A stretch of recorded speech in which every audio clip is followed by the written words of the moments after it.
San Diego, it's time to fire it up. From the beaches to the ballparks, from the Gaslamp to North County, no one knows America's finest city like he does. You can't just punt on a Manny Machado prime use. He's a fourth-generation San Diegan, born and raised in the heart of this community. Passionate, opinionated, and always bringing you the real talk on your teams, your city, and everything in between. Braden totally knows his stuff. He's ready for the next step. That guy is good. Live and local, it's the Braden Surprenant Show. But I think Braden's one of the up-and-coming young stars in the media game in San Diego. Now, here's your host, Braden Surprenant. What's up, San Diego, and happy Tuesday to everybody out there in America's finest city. He's Frank Marchese. I'm Braden Surprenant. This is the Braden Surprenant Show, live and local each and every day from 10 to 2 on San Diego's number one sports station, 97.3 The Fan. Padres off day yesterday, as I knew I was going to say today. What do you people do on the Padres off day? What do you guys do on Padres off days? That was our question on the pre-show post today. Yes. What do you guys do on Padres off days? Anyone else just sit there and twiddle their thumbs yesterday? Everybody else look like SpongeBob at a diner with a cup of coffee, just sitting there? What do you guys do? Watch other sports? I mean, I played softball last night, so I guess I had something to do. If you're going to have a Padres off day, a Monday's not bad. You know, Monday's not bad to have a Padres off day. If, at least for me, when I play softball. But that's about it. That's all I really did yesterday. I didn't even put on like any other game. I guess I could have watched the Avs play the Wild last night. Colorado Avalanche looked like they cracked their neck after the last game that they lost and went, oh, I'm sorry. I didn't know we were going full speed. They showed up and Avs looked just like they did the first couple of games of that series. They look like an unstoppable force, and so do the Carolina Hurricanes in the hockey world. Ducks will play the Knights tonight at 6:30. I'll be locked into that with Padres baseball. And the news we got this morning, well, worked out the first time. Might as well do it again. Matt Waldron's scheduled to be the starting pitcher today for the Padres. He will have an opener. It will be Bradley Rodriguez. Bradley will start again in front of Matt Waldron. So we'll see how that situation plays itself out today in Milwaukee. We didn't talk about this at all yesterday. I totally forgot about this because the team, I always have to ask, the team is staying at the Pfister Hotel. You know about the Pfister Hotel, right? The haunted hotel. The haunted hotel. I was kind of listening to Tony about yesterday. I missed the part where he said he didn't really believe in it until last night. So I don't know if something happened ghost-wise, if that was the case. Picked up by his ankle and hung upside down? I don't think that was the case. Probably not. What do you mean? I didn't believe it until last night. Well, that was Bryce Harper said his uniform got moved around a couple times or something like that. But the Pfister Hotel is haunted, allegedly. And I don't know why. I don't remember if Gwen and Chris mentioned why. I don't know how many Padres are not staying at the Pfister Hotel because of the fact it's haunted. But I find it interesting. I mean, this is like every year. We only get to talk about this once every year because they play the Brewers once on the road. They had one. They had an article on MLB.com on October 31st, 2021 about the Pfister Hotel. And I'll explain in a second. But there's a couple of reasons of why it's listed as haunted. It's just the Pfister Hotel in Milwaukee was built in 1893. It's considered haunted due to decades of reported paranormal activity, often attributed to the ghost of its founder, Charles Pfister. Many believe Charles Pfister, who passed away before the hotel's completion and was deeply proud of his Grand Hotel of the West, still roams the hallways. There has been multiple MLB players, since it's one of the nicest hotels in Milwaukee, that have had terrible experiences at the Pfister Hotel. Bryce Harper reported his clothes moving around. Teoscar Hernandez reported flickering lights and noises. Pablo Sandoval back in the day reported the television turned on by itself. and many players have reported eerie encounters, leading some to refuse to stay there, including Mookie Betts, Bryce Harper, and Giancarlo Stanton. They all get their own Airbnbs or their own hotels somewhere else, so they are not spooked by the ghosts. I find this very interesting every single time. But Michael Clare wrote an article about this back in October of 2020, actually 2020, about all the experiences that people have had at the Pfister Hotel, which makes me wonder if, the Padres have ever had some experience like this, or if any of them are dealing with this, or it's interesting to know if any of the Padres are not staying at the Pfister Hotel. I'm sure we will have some stories about that throughout the week if it does appear or happen. But I find this to be very interesting. I don't know. Do you believe in ghosts? I don't necessarily know if I believe in ghosts. I just try not to. I don't want to say anything that will potentially piss them off. That's basically where I'm at on my paranormal activity. Oh, yeah, exactly. And that's why I always say please and thank you to ChatGPT, because when robots eventually take over, they'll be like, hey, this guy was cool. So I wouldn't mind. I'd be interested to stay in a haunted hotel just to see if anything would happen and see how I would react to it. But I haven't seen I haven't had anything happen to me or seen anything that could be contributed to same. I mean, we have a lot of haunted buildings in San Diego. In fact, I think out of all of the haunted areas of the United States, San Diego's got a ton. Just go down to Old Town. I mean, they got the buildings down there are ridiculous. And then, you go to the Dell, Kate Morgan's walking around. You go deal with her. I heard there's like a waiting list to get in that room at the Dell. Of course. Why not? Because people are crazy. People are fun. All right. So here's some of the stories and key talking points, which I think is interesting. So one of them, Michael Young, and again, we're on this topic to kind of start because it's the Padres are staying at the Pfister Hotel, which is the one that most of the teams stay at in Milwaukee, and it's haunted, allegedly. Michael Young insists he was not joking or embellishing when he claimed he heard footsteps stomping around in his locked hotel room after a game. Instead of panicking, he spoke aloud to the ghost, essentially negotiating, hang out, but don't wake me up. That's what I would kind of do. I'd be like, hey, I know I'm kind of invading in your space. Just let me be and we'll live and let live. Hang out, but don't wake me up. After addressing the spirit, the noises stopped. Young actually performed very well in Milwaukee, statistically suggesting maybe the ghosts have liked him. Hey, never know. Bryce Harper, one of the biggest names attached to the Pfister legend, he said that he left clothes folded on a table before bed, woke up to find the table, moved across the room, and clothes were on the floor.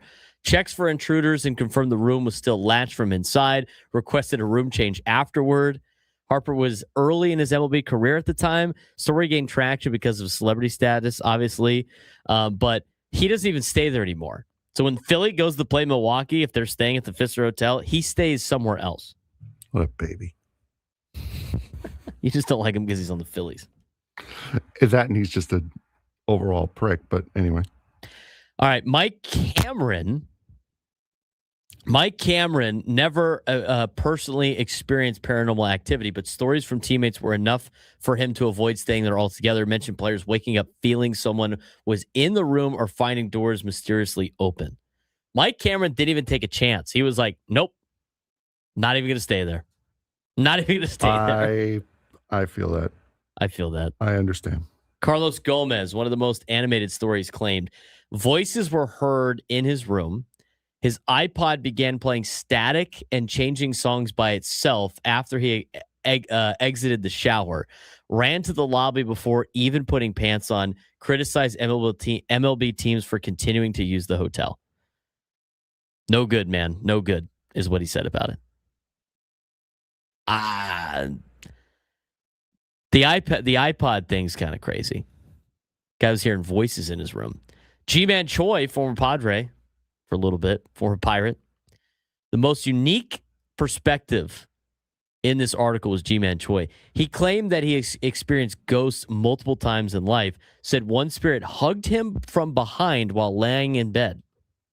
Hey, yo? Another allegedly whispered in his ear.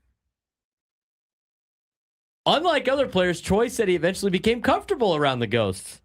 Excuse me, G-Man? Hey, yo! What's going on? Bro! Is that like the scene out of Ghostbusters? Jesus.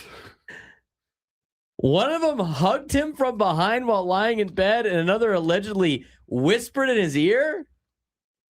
What's going on in G-Man Choi's room at the Pfister Hotel? Carlos Martinez and Marcell Ozuna in 2018, both Cardinals players claimed to see ghosts the same night. They shared Instagram videos discussing it, ended up sleeping together in teammate Francisco Peña's room because they were too scared to stay in their own room. Clint Hurdle, former Pirates manager, shared his secondhand story. One player repeatedly had his TV turn itself on. Player became so shaken that Hurdle personally had to calm him down. Hurdle refused to reveal the player's identity because he was still active in the league when this happened. Oh my God. What a advantage for the Milwaukee Brewers. How about Adrian Beltre? I should ask his son about this.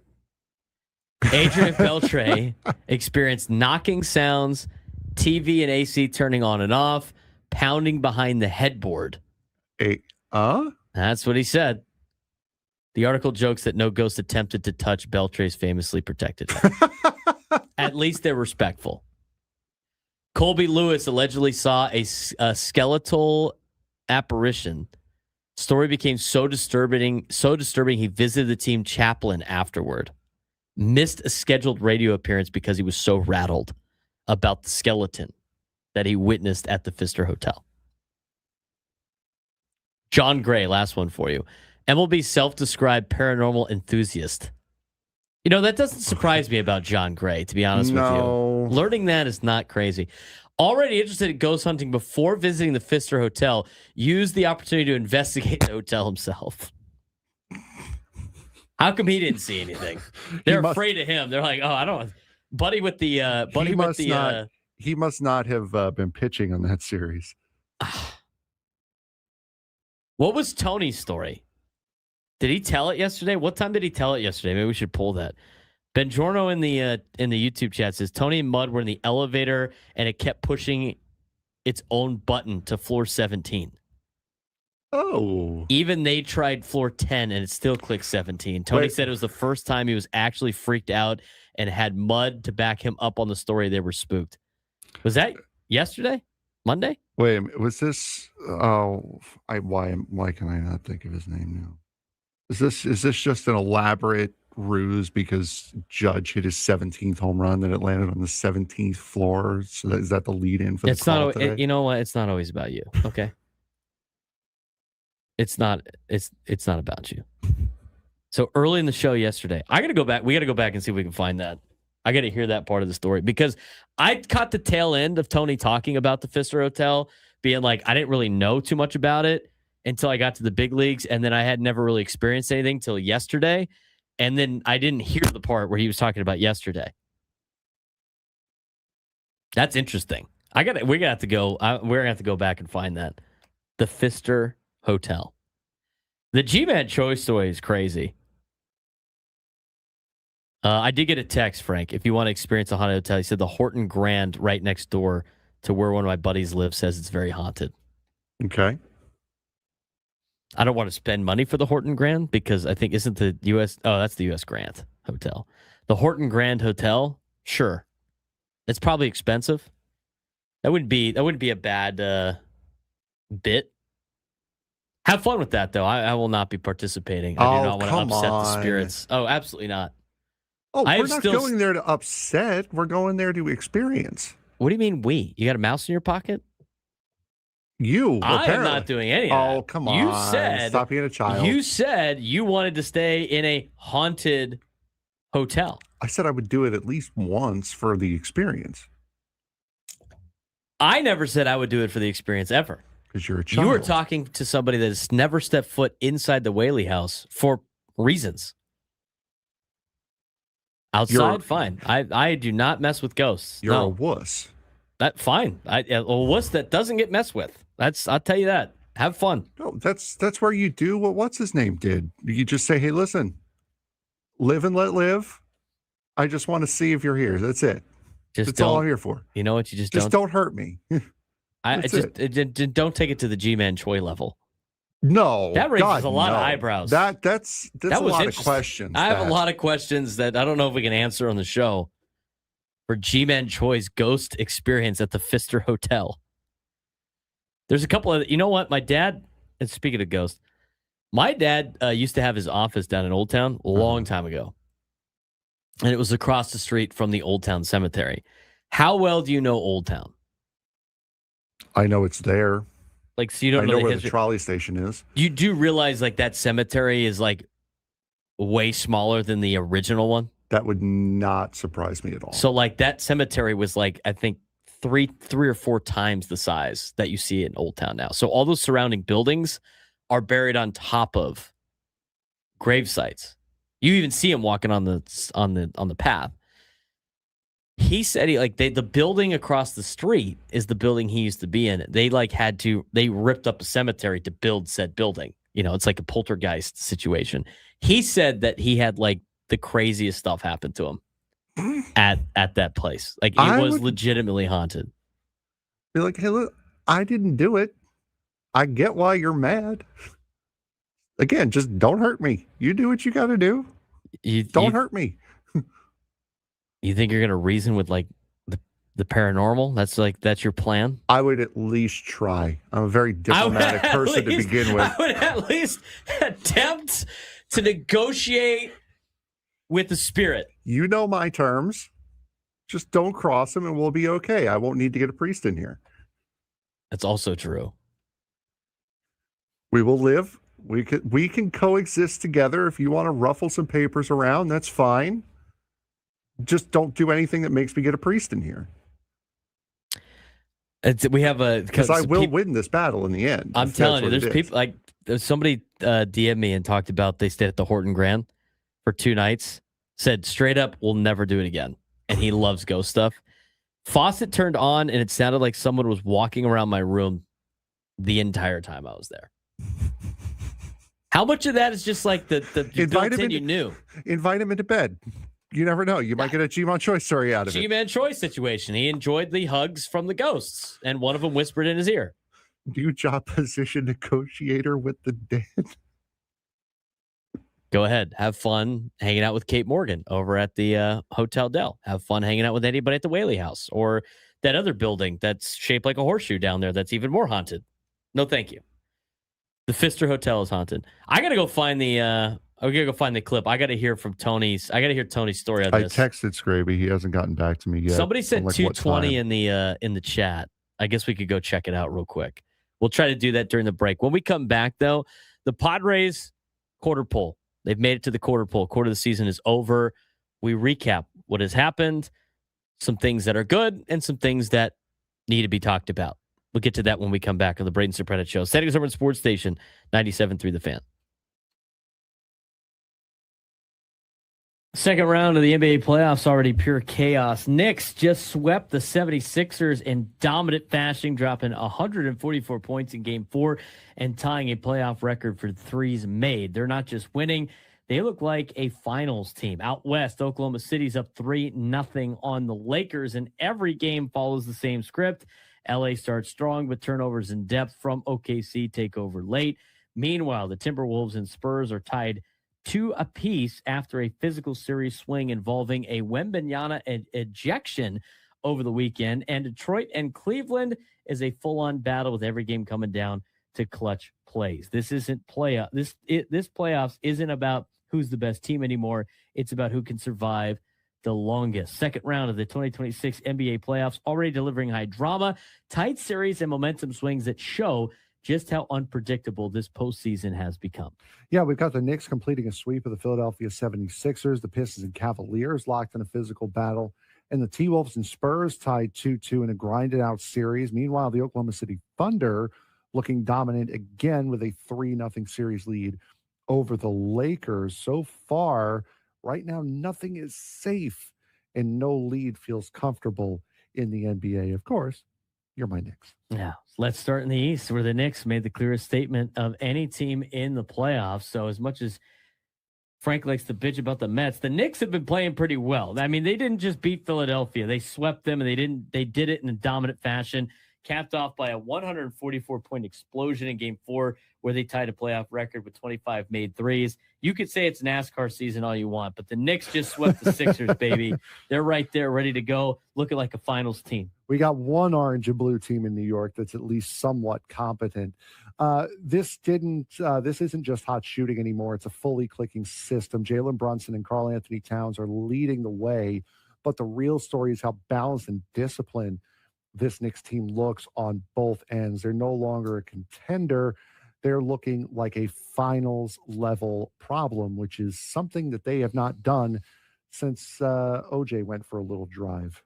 Meanwhile, Pistons-Cavs series is the opposite. It's a grind. Detroit leads 2-1, but Cleveland responded in Game 3 behind a big clutch finish by James Harden and another strong scoring night from Donovan Mitchell. Cade Cunningham continues to push Detroit forward with all-around production, but every game feels like a fight down to the final possession. Game 4 becomes the turning point. Either Cleveland evens it, or Detroit puts real pressure on a young roster trying to prove it belongs. Yeah, out west, the Oklahoma City Thunder continue to look like the most complete team in basketball as they now lead the Lakers 3-0. And every game has followed a similar pattern. LA keeps it close early, but turnovers and depth eventually become a problem, and it buries them. Even when Shai Gilgeous-Alexander is contained, Oklahoma City's supporting cast steps up, especially Ajay Mitchell and Chet Holmgren. At this point, the question isn't if OKC is better, it's whether or not anyone can slow them down for 4 full quarters. And I don't think anybody really can. I really don't. I mean, maybe San Antonio if they advance through, but it's going to be the task of one of these next two teams. But I don't think it's going to be. I really don't think it's going to happen. But Game 4, on the other side, the Spurs and Timberwolves are locked in at 2-2 in one of the most physical series of the playoffs. Game 4 flipped the tone of the series after Victor Wembanyama was ejected for an elbow that sent Naz Reid to the floor, changing the entire flow of the game. Minnesota capitalized late behind Anthony Edwards' 36-point performance. Series shifts back to San Antonio, tied, and Game 5 feels like a pressure moment for both sides, especially with Wembanyama expected to return looking to respond physically and emotionally after getting ejected. Yeah, right now across both conferences, a few clear themes have been emerging so far this postseason. First, turnovers and depth are still deciding games as they typically do in the NBA. Oklahoma City is punishing mistakes better than anyone. Meanwhile, teams like Detroit and Minnesota are surviving because of bench and role player production. Second, stars are still important, but consistency is everything. Brunson, Edwards, Mitchell, SGA are all producing, but the teams winning are the ones getting helped beyond that. And third, momentum very, very fragile. No series outside of Oklahoma City feels fully stable, even with leads. Final takeaway as we move deeper into the second round, the gap between contenders and survivors is shrinking. Oklahoma City looks dominant. The Knicks look complete, but everywhere else, Detroit, Cleveland, San Antonio, Minnesota, even the Lakers, everything is still up for grabs. And if this postseason has shown anything so far, it's that no lead is safe and no series is finished early.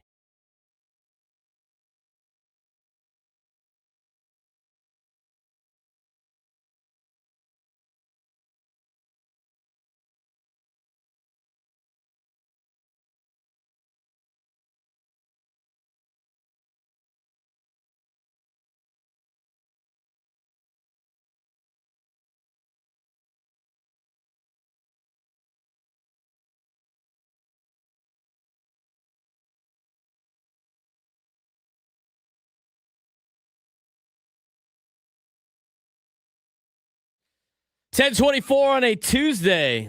Hopefully the Padres got some good sleep last night and weren't woken up by the spirits of the Pfister Hotel. We haven't been able to find what Tony was talking about yesterday, so maybe Once Scraby gets back to us, maybe we can find the clip. We've had some conflicting reports in the YouTube chat about what was said about Tony's experience at the Pfister Hotel. He's staying there right now, so how about it? I was told that my friend that lives next door to the Horton Grand says he gets ghosts that end up in his building all the time. I don't know what that means. Take that for what it's worth.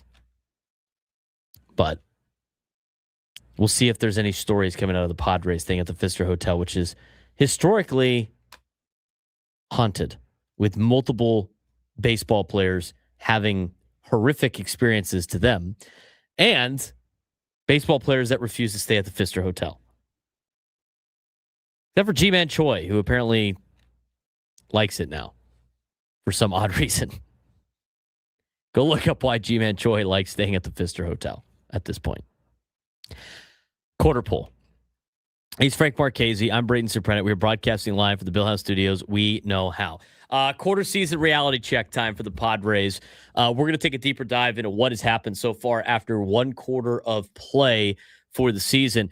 They're 24-16, and by the way, alone in first place now. We're going to talk about the Giants in the 11 o'clock hour. It doesn't hit as well after they have won 2 in a row and just bludgeoned the Dodgers last night, 9-3. Thanks, Roki Sasaki. Thanks, Alex Vesia. Giving up some 3-run innings. Or 3 earned runs, I should say. Each. A 9-run game yesterday for the Giants. But the Padres are in first place, and nothing about them being in first place right now with the record that they have seems sustainable. They are one of the strangest teams in baseball through the first 40 games of the year. Their +3 run differential suggests they should be a 500 team, yet they sit at 24-16, thanks largely to 12 comeback wins, elite bullpen work, timely situational baseball, winning close games despite poor offensive production. And the concern is this formula is extremely difficult to sustain over 162. The optimism is they're still winning despite all their stars underperforming offensively. I thought it was very interesting yesterday.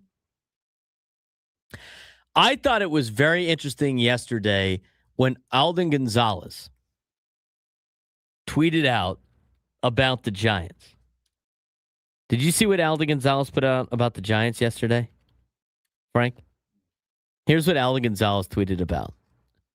It was about, you could point to the rookie manager, maybe a bad bullpen, numerous other things, but Rafael Devers, Matt Chapman, and Willie Adames are the Giants' best and most expensive hitters, and they've slashed 225, 277, 343 with 8 home runs in 494 plate appearances. I don't think any team survives that. It was quote tweeted. It was responded to immediately going, the Padres have survived that. And Alden Gonzalez basically did the whole like the gif where he's like kind of convincing himself.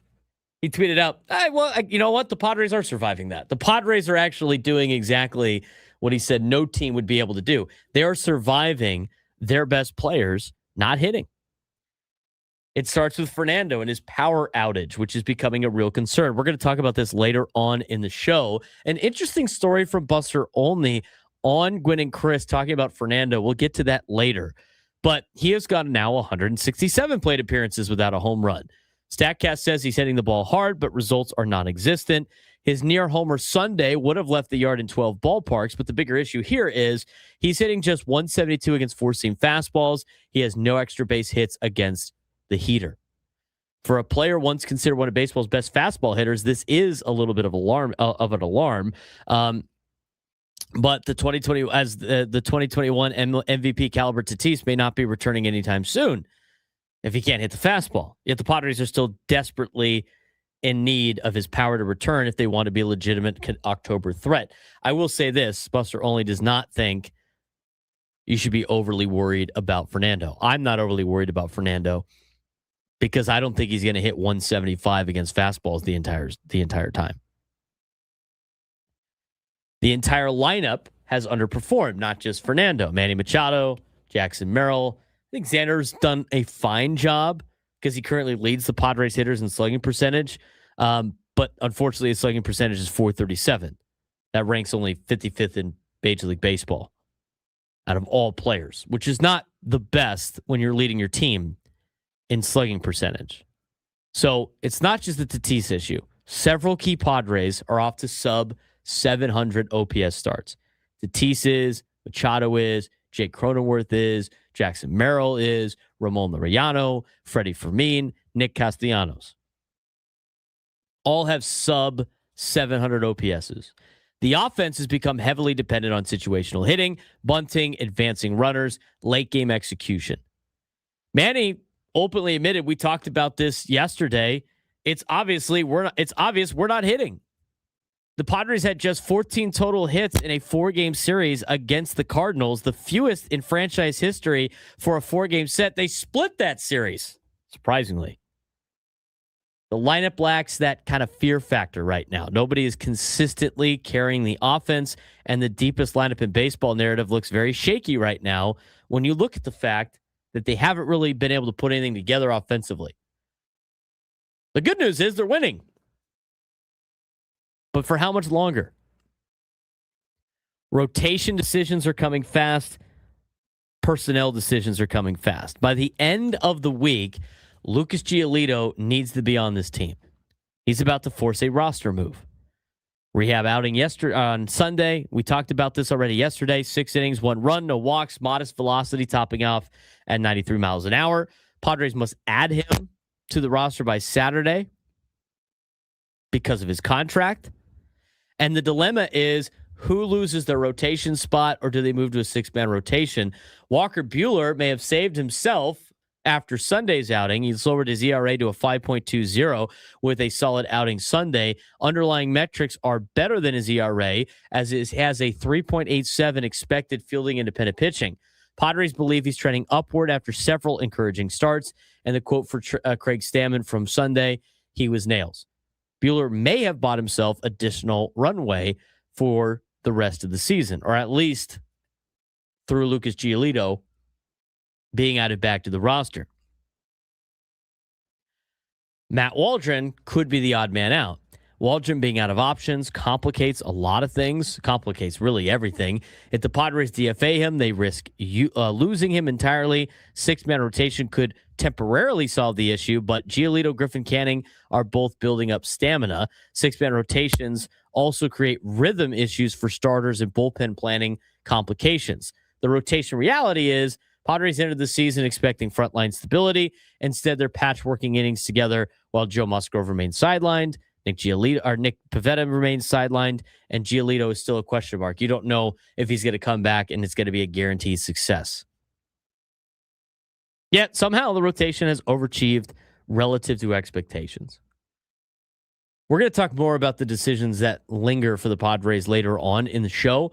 The rotation is an interesting part of this, obviously, because Matt Waldron is trending in the right direction. We'll see how he does today against a more formidable lineup with the Milwaukee Brewers. But they have to make a decision by Saturday. And if you're the Padres at this point in time, I don't know if you could give up starting pitching. So maybe it is somebody out of the bullpen. Maybe they move one of their starters to the bullpen. Maybe they go with a 6-man rotation. Maybe they continue to do this opener situation with guys like Bradley Rodriguez or maybe somebody else. Interesting questions. We have more on the bullpen when we come back. We also have some defining questions that need to be answered about the Padres after reaching the quarter pole. 40 games into the season, where the Padres stand. Taking a deeper dive here into the next segment on the Braden Surprenant Show, San Diego's number one sports station, 97.3 The Fan. This week in motorsports showed one clear theme. When the race gets chaotic, the best drivers rise above it. At Watkins Glen, Shane Van Gisbergen was in a different league, slicing through the field from 29 seconds back to win by over 7 seconds. In NASCAR, Connor Zilisch and Caden Honeycutt turned strategy chaos into dramatic finishes, while rivalries like Gibbs and Priest are starting to boil over. In IndyCar, Christian Lundgaard turned strategy and patience into a statement win in Indianapolis. Across every series, one thing is clear: speed wins races, but execution wins weekends. Let's start with NASCAR. This week delivered everything from dominance on road courses, late race chaos, strategy gambles, and few growing rivalries across NASCAR and IndyCar. From Watkins Glen to Texas to Indianapolis, the story of the week is clear. Execution under pressure is everything, and one mistake can flip an entire race. Texas Motor Speedway, it was another strong showing for Toyota and Joe Gibbs Racing. Yeah, it was. It was also last week's race. Didn't realize that was still in there.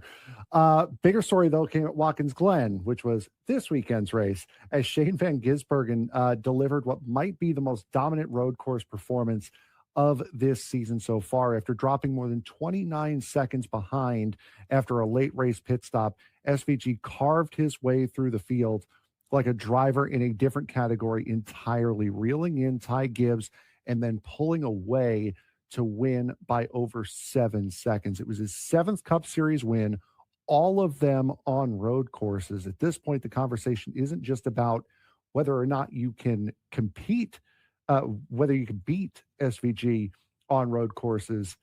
It's kind of whether or not you can even compete with him at this point.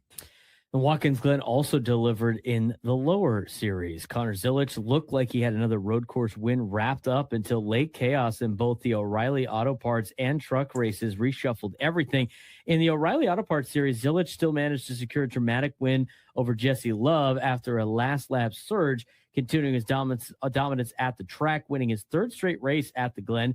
But in the truck series, Caden Honeycutt finally broke through for his first career win, beating Zilic and Shane Van Gisbergen in overtime after a wild restart sequence. Honeycutt's recovery drive from penalties to passing the best road racers in the sport made it one of the most impressive underdog wins of the season so far. Over in Indianapolis, though, IndyCar, there was a statement being made. Yeah, absolutely. This is the month of May for IndyCar, and it's their big Indianapolis month, and it starts with the road course race.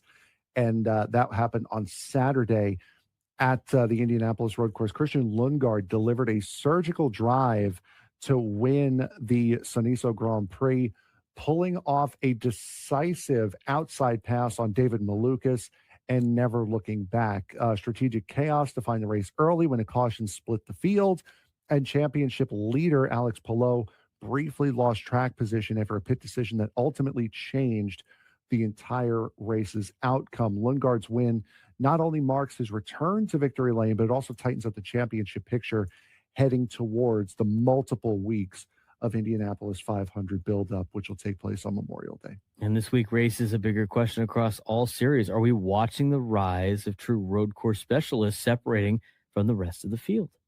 It looks like it might be. Shane Van Gisbergen, again, has won all 7 of his Cup Series starts, won 7 of his Cup Series races on road course, including his very first race at the Chicago Street Circuit a couple of years ago. Connor Zilic really proved that while he's had kind of a average oval season so far, he proved that he can still be the guy who won and dominated the Xfinity, now the O'Reilly Auto Parts Series championship last year.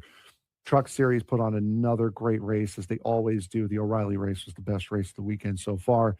And again, for IndyCar, this is their big month. The month of May is their Indy month. It is huge for them. And it started off with a big show on the road course. And now we get into the week-long qualifying procedure for the Indianapolis 500. We got the Weenie 500 put on by Oscar Mayer a little bit later on in this month as well, before it all culminates on Memorial Day weekend with the Indy 500 and the Coca-Cola 600 for NASCAR coming up on Sunday. Should be fun racing in a couple of weeks. And with every week that jumps off the calendar that we do on the show, one week closer to NASCAR coming to San Diego.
10:40 on a Tuesday. All of our guests join us on the SDCCU fan hotline. It's not Big Bang Banking. It's better. He's Frank Marchese. I'm Braden Surprenant. The Braden Surprenant Show. Second Urban Sports Station 97.3 The Fan. You want to tell us that new ticket price for the Mets? That's how bad things have gotten? For anyone who wants to see the New York Metropolitans at Citi Field, why would you? Take on the Detroit Tigers.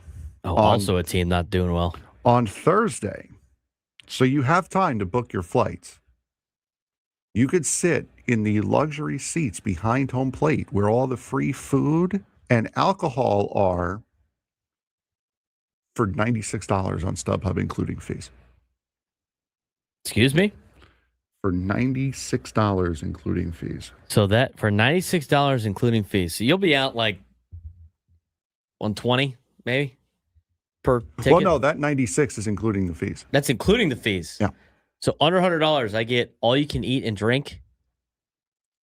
Behind home plate in the luxury VIP seats, yes. So in the seats that are like the Blue Shield Club here at Petco Park, you can go to the Mets version of the Blue Shield Club, which is amazing. Yep. For $96. Uh-huh.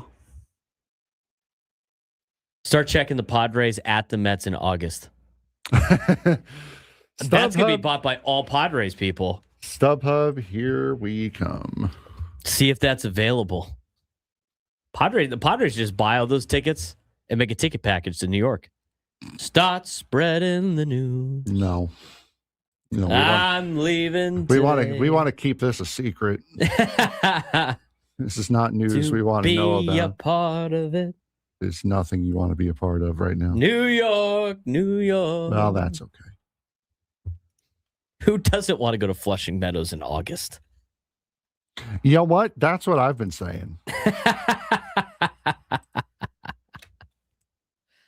That sounds like a great time. I've never been to Citi Field.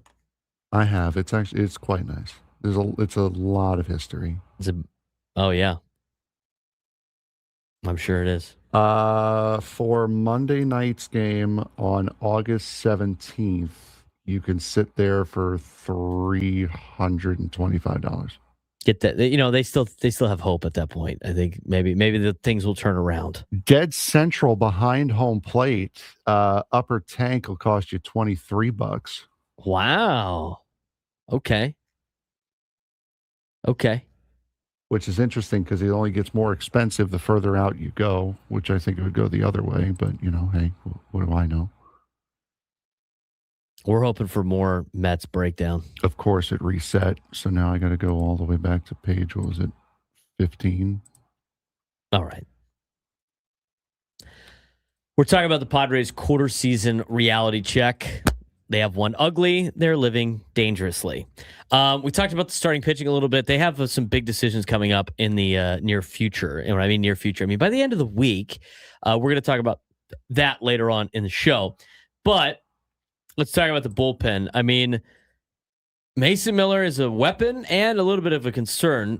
He has arguably been the Padres' most valuable player, leads the team in Fangraphs WAR. He's striking out more than half the hitters he faces, but the workload is becoming dangerous. He's on pace for 75 appearances, already worked 3 consecutive days, throwing 100 miles an hour constantly, on pace for 421 pitches, over 100 miles an hour. Padres are asking a closer to repeatedly cover for offensive shortcomings at this point because everything's been very close.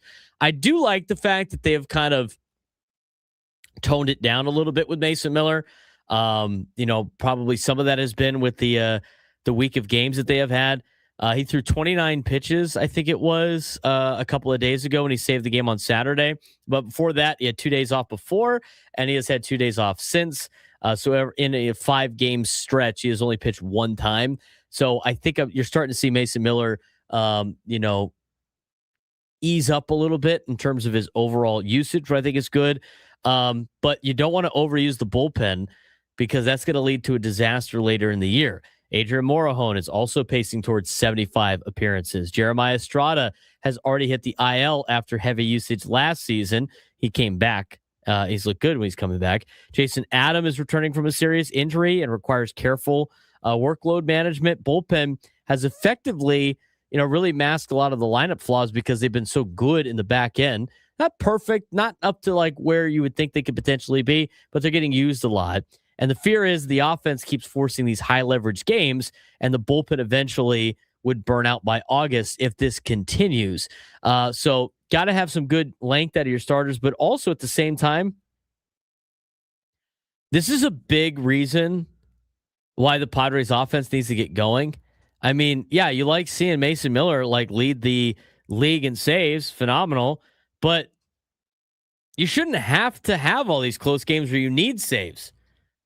It'd be nice to just kind of jump out on a team and not have to rely on your top portion of the bullpen to go out there and finish out the game.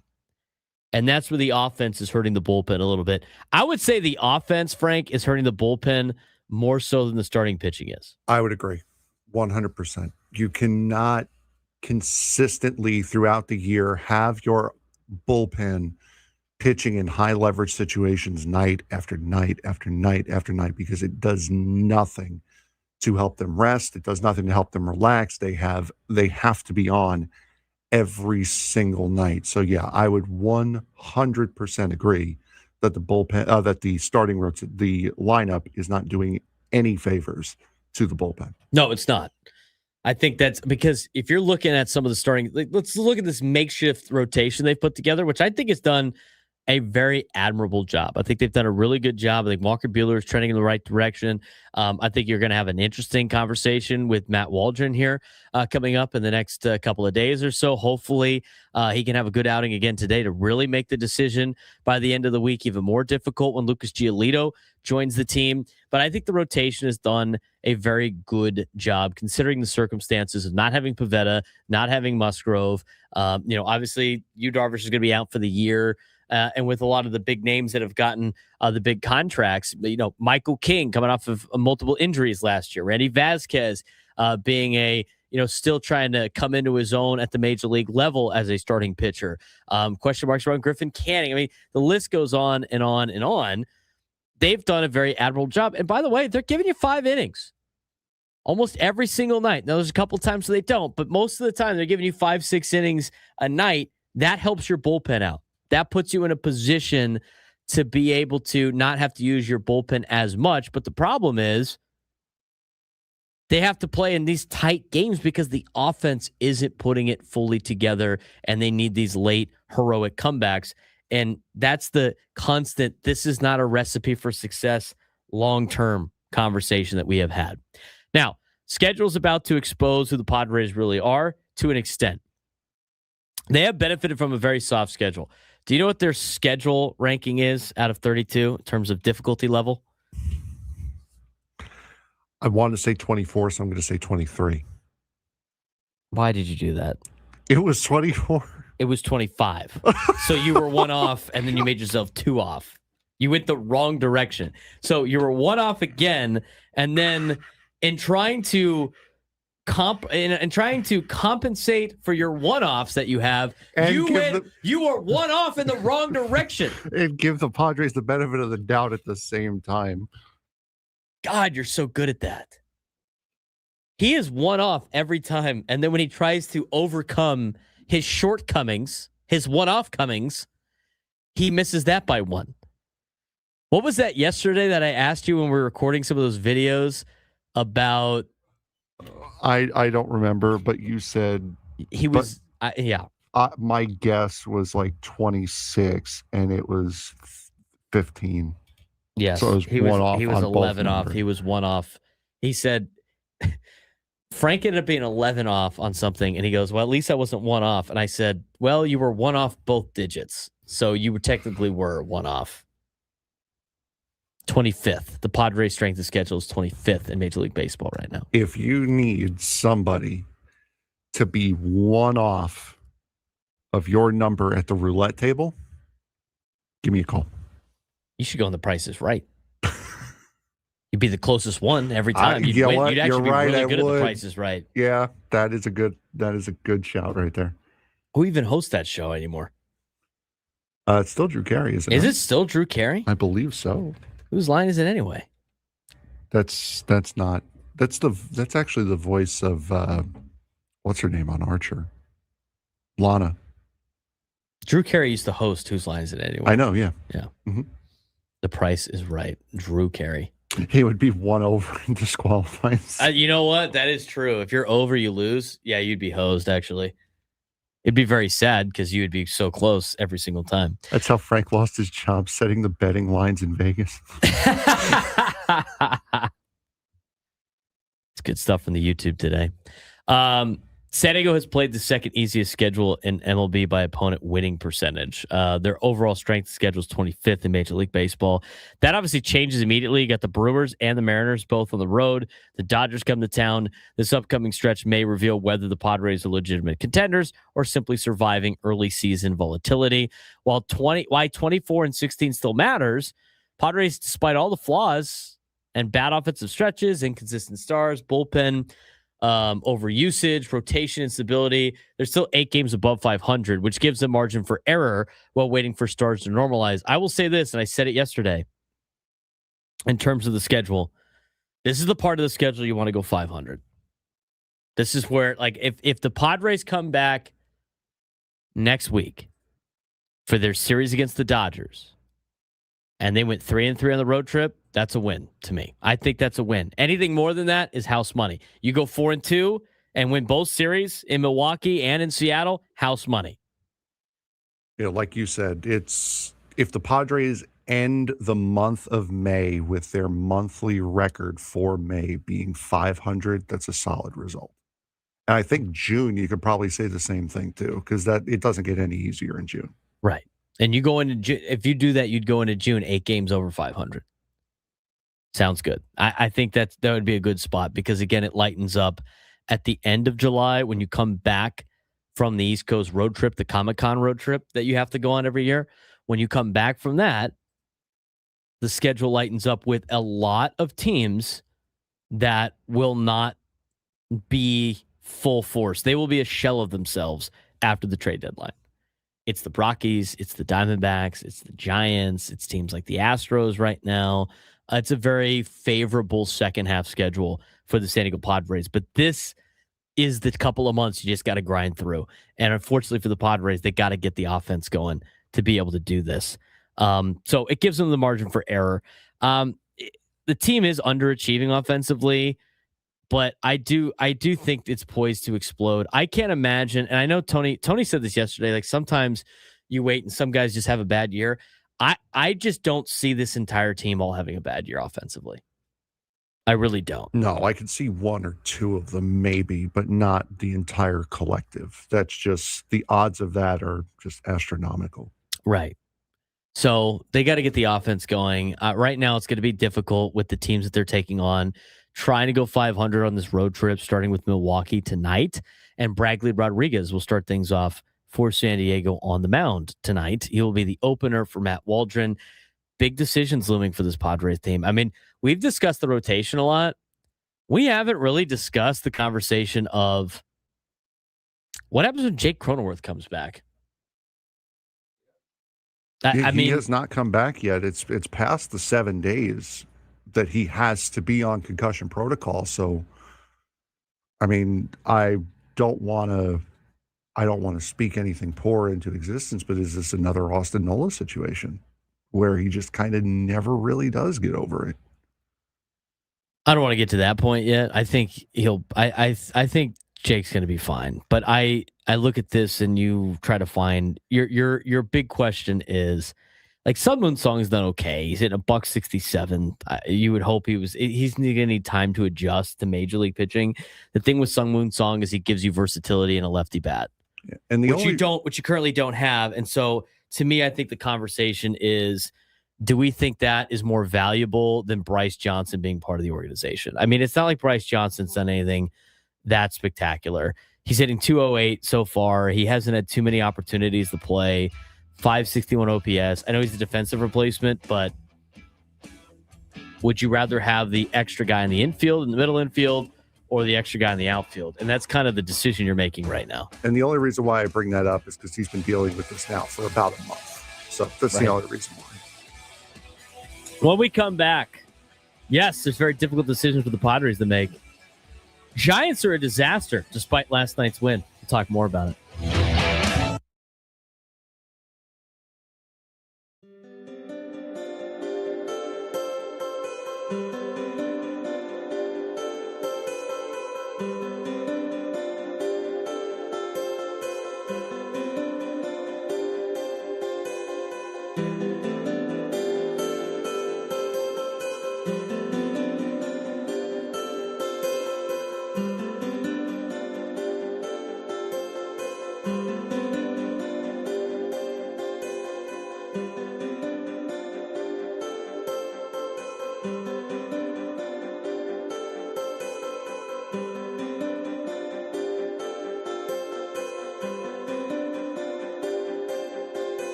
11 o'clock on a Tuesday after a Padres off day. That's never fun. What do you guys do during these off days? What does Frank do during the off day? Did you chill yesterday when you finally got home? I did. I had dinner, and that was about it. I had dinner, finished up the last bit of prep work for the show tomorrow and today, and that was pretty much it. Lay in bed and watch YouTube. Nice. What do you watch on YouTube? Oh, nonsense. Nonsense. Yeah, just ridiculous. It's more for background noise. I surf on my phone. I tell you what, I don't really watch a lot of TV anymore. I don't. I mean, I put some stuff on in the background, like you said, but it may be sports, but sometimes if there's like not any games I want to watch, then I don't really do that. Frank Watkins, you laugh, but having like when the sound of riding on a train in the rain is white noise to go to sleep, that is perfect. That is not bad. You need a sounder that is a train horn on this show. I feel like we get good use out of that at this point in time. I don't really watch videos on YouTube either. I don't what I usually start thinking about different things to do work-wise. There are some things that I just like I said, just throw on as background noise. Sometimes I'm interested in it. Like I'll put on like old restoration videos and like just ASMR restoration videos and see just the change in the process of it. People playing games that I don't have, just throw that on as background noise. See the game. That's about it, really. That's what I'm into right now, really. Juan in the YouTube chat brought up the Giants. He said he put the Giants game on, fell asleep because they're so boring. That's ASMR right there. And he woke up and they were giving Dodgers belt, which is 100% true. Which kind of like, does it make this segment like less cool now because they just destroyed the Dodgers 9-3? They're now 3-1 against LA. I don't think it really does because I do think they have the Giants are a mess. And win does not erase these problems. They have 3 against them. They're 3-1 against LA this year. The Angels were 6-0 against them last year. Giants have an identity crisis. Rebuild, reload, or an expensive mess. I think this is an expensive mess. The Giants have gotten off to just like such a bad start. They entered 2026 expecting to compete. Instead, before last night's game, they're 8 games under 500 on the worst run differential in baseball, traded former franchise catcher Patrick Bailey, demoted veteran reliever Ryan Walker, and are spiraling toward organizational uncertainty. There was a couple of articles in The Athletic that framed this debate surrounding the franchise of, is this a rebuild or the Giants trapped trying to reload around an expensive, underperforming core? Look at the Patrick Bailey trade. Symbolizes a shift for this team. He was once viewed as the present, the future, and a foundational piece of the organization's for the organization. They trade him for a prospect, and effectively the idea of a future prospect would show signs of desperation more than direction, to the point where, like, when they traded him to Cleveland, a lot of Giants personnel were telling Cleveland how much of a stud that they were getting in Patrick Bailey. You know our guy, our Birdland guy? Hey, Birdland. He's a big fan of Patrick Bailey. He used to be with the Guardians and was with the Giants when Patrick Bailey was coming up. In one of the articles, the one by everybody's favorite journalist, Ken Rosenthal,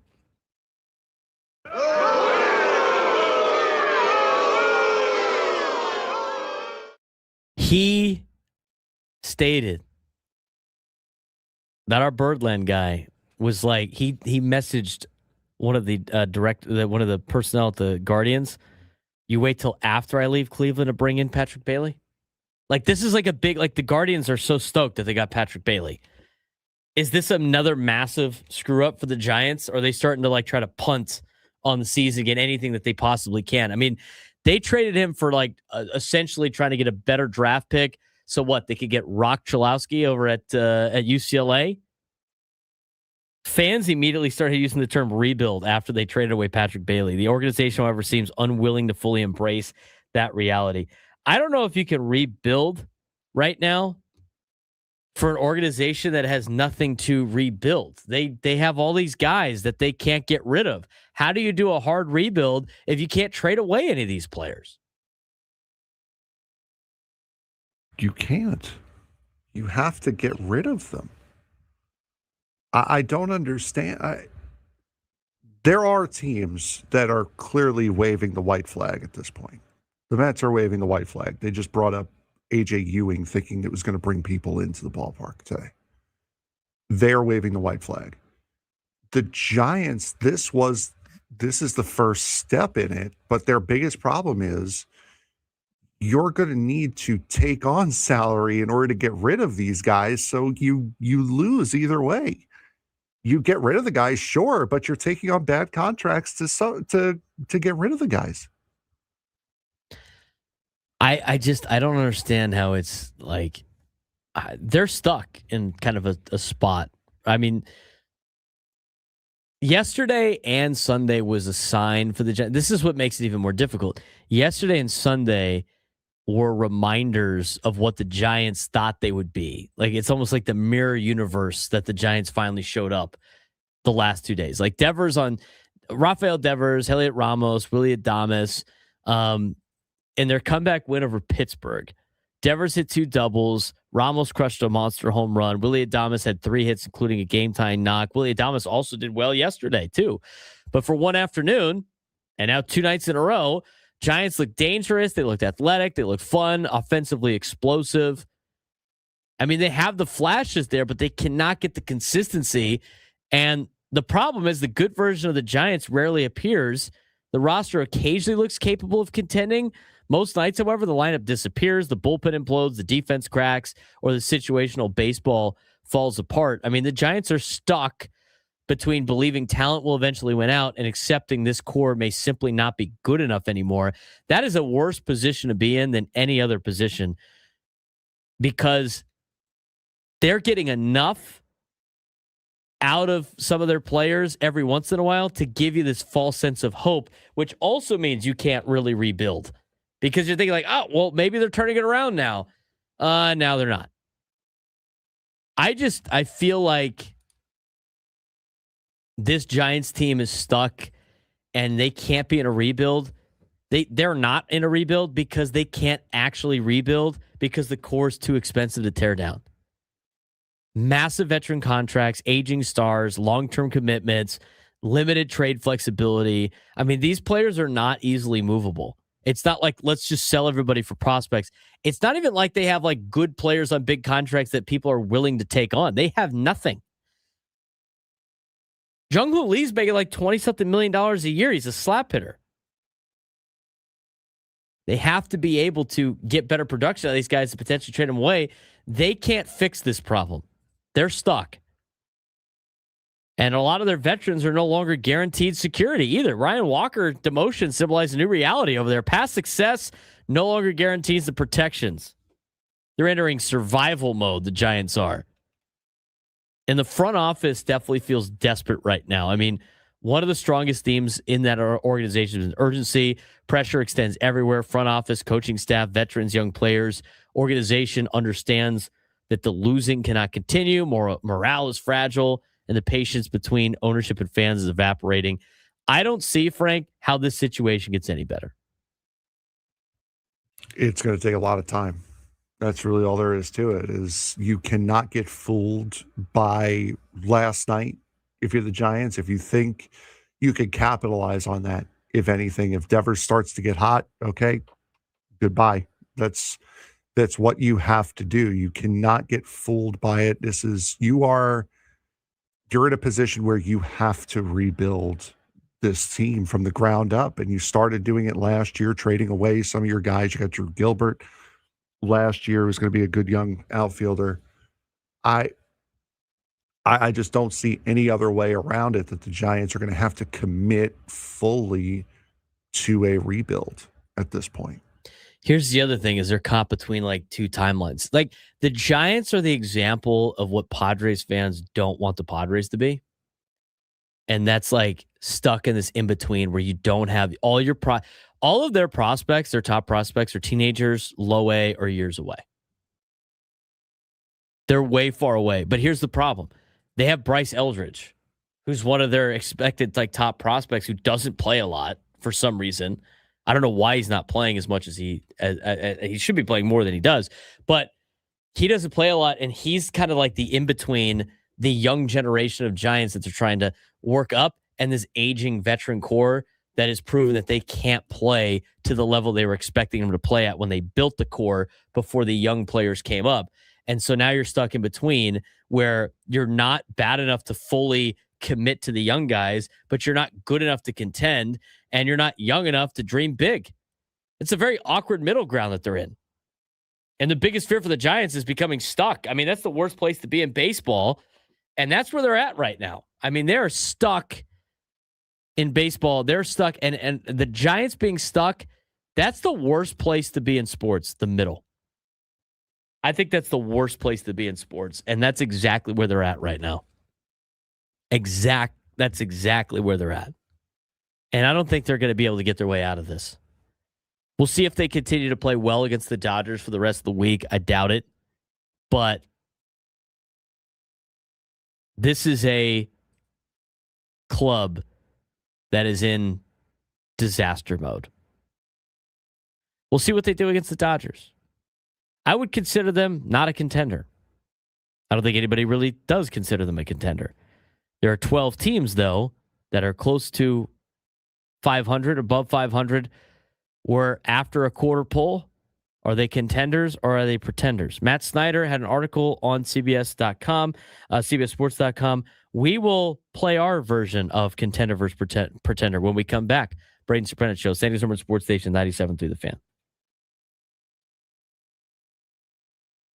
The NHL just had one of its wildest weeks of the season. The Toronto Maple Leafs won the 2026 NHL Draft Lottery and now could land a superstar prospect in Gavin McKenna with the number 1 overall pick. Meanwhile, San Jose Sharks grabbed the number 2 pick and continue building one of the best young cores in hockey with Macklin Celebrini already leading the future. In the playoffs, the Carolina Hurricanes are headed to the conference finals, while the Colorado Avalanche and Minnesota Wild are locked in an all-out war. Nathan McKinnon is putting up historic playoff numbers, but Kirill Kaprizov and the Wild just punched back with a dominant Game 3 win. And don't look now, but the Montreal Canadiens and Anaheim Ducks are suddenly making serious noise in the postseason. Young stars are taking over the NHL, and the future of hockey has officially arrived. We got huge draft lottery drama, playoff chaos, breakout stars taking over the postseason, and debate brewing around who could become the next face of the league. Toronto Maple Leafs officially won the 2026 NHL Draft Lottery. Carolina Hurricanes are already heading to the conference finals, and the Colorado Avalanche and Minnesota Wild are in the middle of one of the nastiest playoff battles we've seen all spring. Maple Leafs won the draft lottery. What could we take away from this? Yeah, the biggest headline of the week, off the ice at least, the Toronto Maple Leafs landed the number 1 overall pick in the 2026 NHL draft, despite having just an 8.5% chance to do so in the lottery. That's now the 3rd time in franchise history Toronto owns the top pick, and fans immediately started about dreaming the possibility of Gavin McKenna out of Penn State coming to Toronto. McKenna is viewed by many scouts as a franchise-changing talent, elite puck control, elite vision, dangerous release, basically the kind of player that teams build around for the next decade. He put up 51 points in 35 games as a freshman and dominated at every level before that. Now, the interesting part of this is the timing, is Toronto just hired John Chayka as their new general manager with senior advisor Matt Sundin, and immediately they inherit one of the biggest draft decisions in the history of the franchise.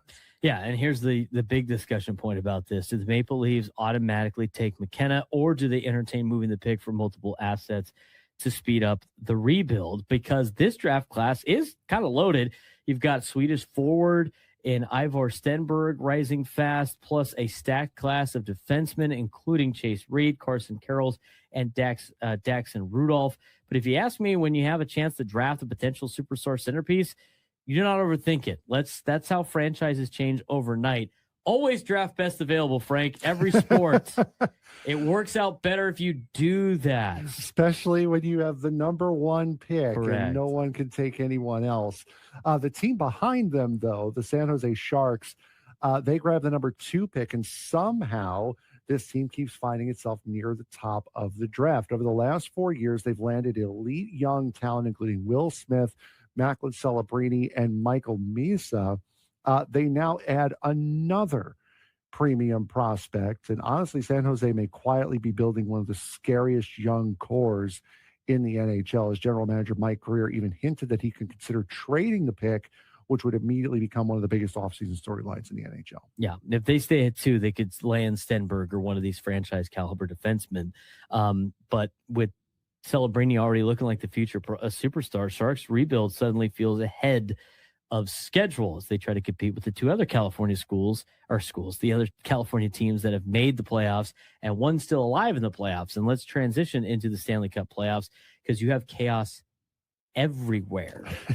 This postseason has been absolutely insane. Carolina has officially clinched their spot into the Eastern Conference Final. They're the first team into the conference finals, continuing one of the most complete playoff runs in hockey. Meanwhile, the series everybody is watching right now is Colorado and Minnesota. Colorado leads the series 2-1, but Minnesota responded game 3 with a dominant 5-1 win, and the Wild are suddenly getting offense from everywhere, especially their defensemen. Yeah, Quinn Hughes and Brock Faber each already have 4 goals this postseason, helping Minnesota set a franchise record from the blue line. But the biggest name in this series is still Nathan MacKinnon, who is scoring at a historic pace. He already has 60 career playoff goals and is reaching milestones faster than almost anyone in NHL history, not named Gretzky or Lemieux.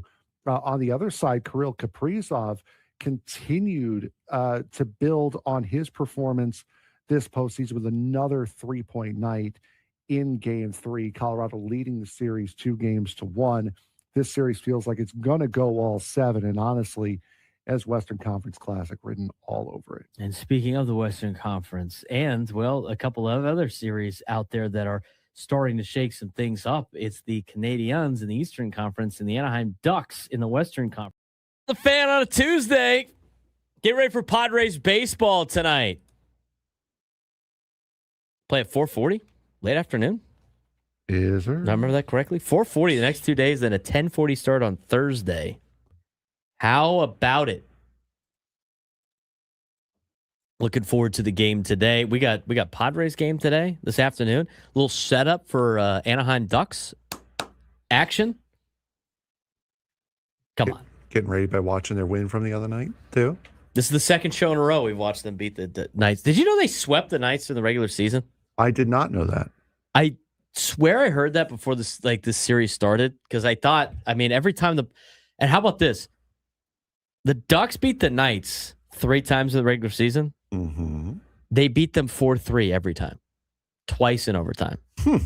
So these 2 wins for the Knights are the first 2 wins the Knights have had over the Ducks this season. And one of the Ducks wins, 4-3 in overtime. How about that? So Getting PTSD if I was Vegas. good. Let's keep it that way. I hope a 4-3 victory tonight. Anyway, 833-288-0973, 833-288-0973. When we're coming off Padres off days, really like to dive into the rest of Major League Baseball a lot because it gives us an opportunity to talk about Major League Baseball in a nutshell. We talk a lot of Padres on the show. Don't necessarily get to dive into Major League Baseball, but we're at the quarter pole. We talked about this from a Padres perspective. We just talked about the Giants. They're in trouble. They're in trouble. I hope they just figure out that they're in trouble at the end of this week after they beat up on the Dodgers, hopefully for another couple of days. But there are 12 teams that are around 500, just above, that are off to pretty good starts that show that either they're a pretender or a contender. We're going to play contender versus pretender as we talk about the American League. So let's get after it. Firing up the music. Fire up the music. Music has been fired. All right. We're at the quarter mark of the season. It's time to play our favorite game. Contender or pretender. We're looking at every team sitting at 500 or better. So there's not going to be too many American League teams on here. Going to give you the quick for each team and roll on. So first, we will start with the American League Eastern Division leading Tampa Bay Rays. The Rays currently sit at 26-13. They just won 14 of their last 16 and now own the best record in the American League.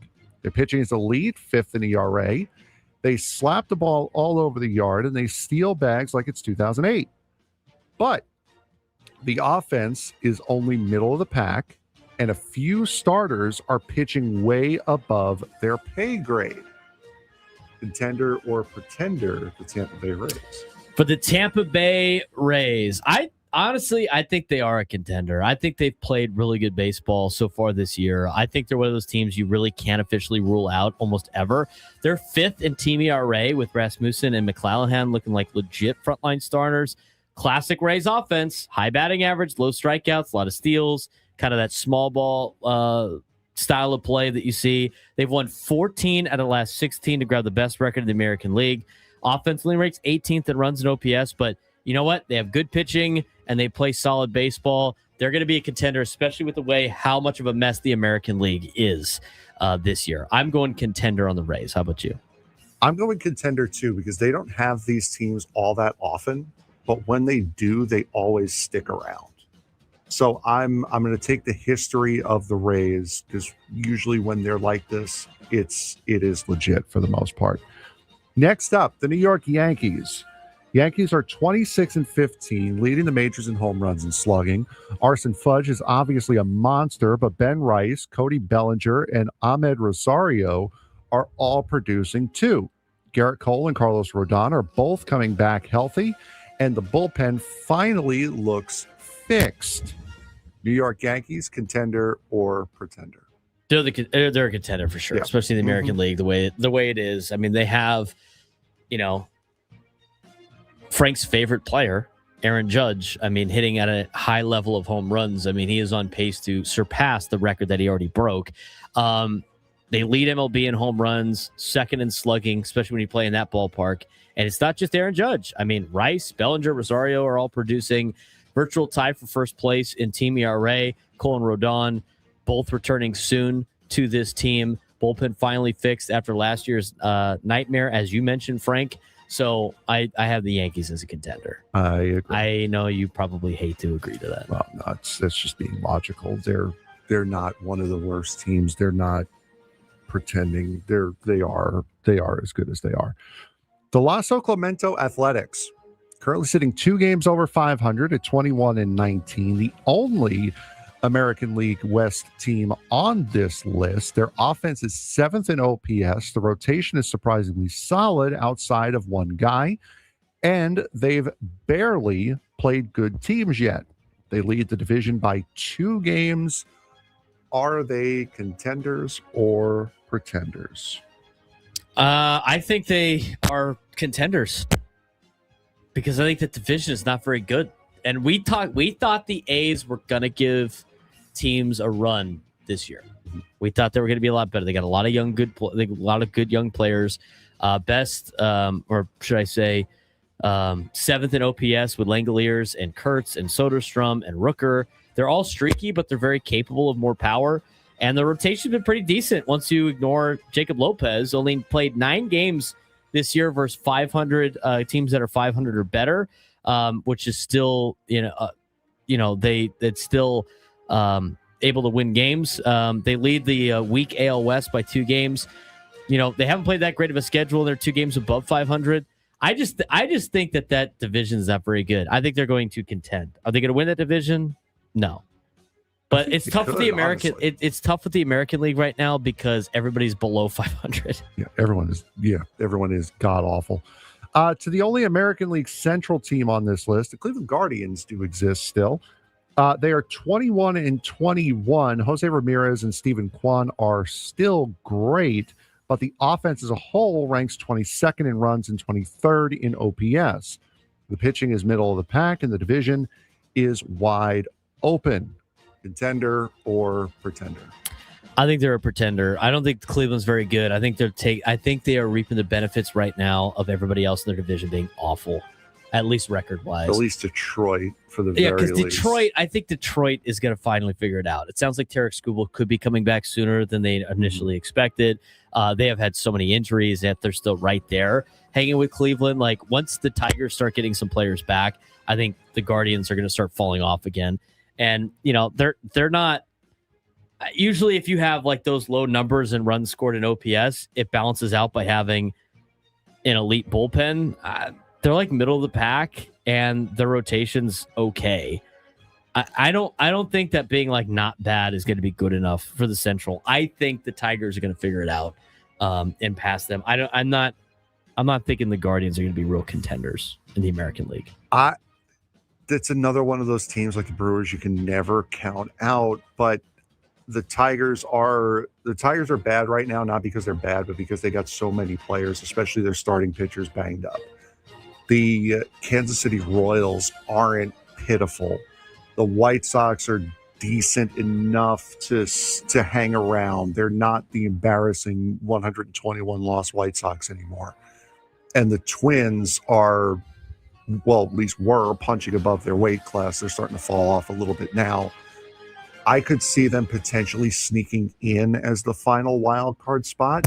As far as contending for a division title, I think that those hopes are dashed the second the Tigers are back up to full strength. I think so too. I do. So out of the list, Rays are contenders, Yankees are contenders. I go mild contenders on the A's. I think they're going to hang around. I don't think the Guardians are contenders. Really quick, foul on Wilson in the chat. He draws the foul. I'm like Emmanuel Clase. I'm betting on Cleveland. That's a tech. Yeah. Come on. Is my inner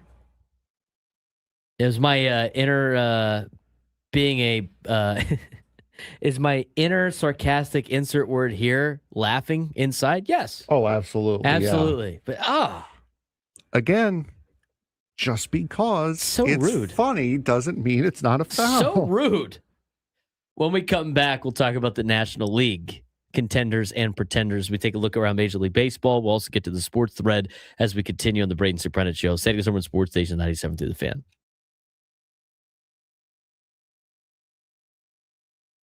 UCSD baseball just showed both sides of its identity in the same week. First, they dominated San Diego State 8-4 behind a huge night from Gabe Camacho and a pitching staff that didn't allow a hit through 6 innings. Then, against Cal State Bakersfield, they split the series, winning Game 1 behind strong pitching, but losing Game 2 after surrendering a 4-run lead and walking it off in the 9th. That's been the story of the season. Elite stretches on the mound, explosive offense at times, but late game inconsistency that's costing them series. Meanwhile, UCSD softball wrapped up its season with major Big West honors, including Malia Cherry's first team selection after a record-breaking power year. So is UCSD baseball one adjustment away from becoming a real contender, or still searching for that final layer of consistency? Statement win over the Aztecs on a Tuesday, and a good weekend for the Tritons against Cal State Bakersfield that has led to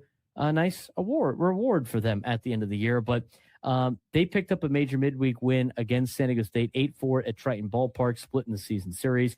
This one was controlled early. Tritons jumped ahead and held San Diego State hitless through the first 6 innings, finished with strong bullpen execution to close it out. Gabe Camacho, monster night, home run and a triple and 4 RBIs. Delshawn Lanier, 2 hits, an RBI and 2 runs. Addison Kleps, 2 walks, 2 runs, and the stolen base. And on the mound, it was total control. Nathan Reese, 3 scoreless, no hits. Connor Etnier, 3 scoreless, just 1 hit allowed. And Devin King, dominant 1-inning finish with 3 strikeouts on 11 pitches. Pitching staff, when they're locked in, they can completely erase opposing lineups early in games. But over the weekend, Frank, they were able to get a couple of wins, but also put themselves in a good position for a reward at the end of the year. Yeah, absolutely. Cal State Bakersfield showed both sides of UC San Diego's identity there. Game 1, it was a 4-2 win. Strong pitching again, 14 strikeouts as a staff for the Tritons. Steele Murdoch, 9 strikeouts over 4 innings. Devin King closed for his second save, and timely hitting from Potestio and Lanier and Klepsich, giving them the win. A loss in Game 2, a late collapse, and now this is where concern shows up. Tritons led by 4 runs late, allowed 6 unanswered in the final innings, and lost on a walk-off 3-run homer in the 9th inning. Offense was there. Klepsich with 4 RBIs, a triple and a double. Jamori with an RBI triple, and Costello had 4 walks and 2 runs scored, but it did not hold. On Sunday, though, was the big day for the Tritons. They beat Cal State Bakersfield 15-2. The Tritons now at 22-25 overall, 16-11 in the Big West, tallied 14 hits and took advantage of the Roadrunners of 4 Roadrunner errors to take the finale and secure the 2-1 series win, with the Tritons now guaranteeing themselves a spot in the Big West Championship tournament later on this month. Yeah, this team right now is built on extremes. Elite bullpen stretches like Etnier and Reese dominance, big offensive innings, 5 to 8 run bursts, but also late game volatility that costs series. They are competitive in every Big West matchup, but the difference between winning and losing often comes down to 1 inning of execution. As for softball, their end of the season as well as the other softball teams in town, UCSD softball wrapped up its season with both recognition and a tough postseason exit. Big West honors Malia Cherry, first team all conference. Zara Wasserman, second team. Haley Garcia, Tyler Arbuckle, honorable mention. Callie Howard, all freshman team. Standout season storylines. Cherry program record 15 plus home runs, league leader in RBIs. Wasserman, 355 average with 13 doubles and consistent middle production. Garcia, team hits leader, elite run production and triples. And Howard, breakout freshman arm with multiple complete game efforts. If you look at the postseason, though, took UC Santa Barbara to the wire in a 10-9 thriller, but eliminated by Long Beach State 5-4 in a tight finish. This is a program trending upward. Power hitting is no longer occasional. It's expected. But the big question for UCSD, baseball in particular, is this team a true Big West contender being held back by late game execution, or are they still a year away from consistency? Right now, they can't dominate, but they also give games away late in series they should win. Should be interesting to see what they do in the Big West Championship, Frank. I'm looking for them to make a little bit of noise. Yep, and that's excellent, and that's what's coming up next. The final stretch of Big West play coming up over the weekend. Remaining focus right now for them is closing out games and finishing series strong, positioning still on the line in the Big West Conference. For softball, their season is over. Their program now shifts into off-season development with major momentum that they were able to build over this season.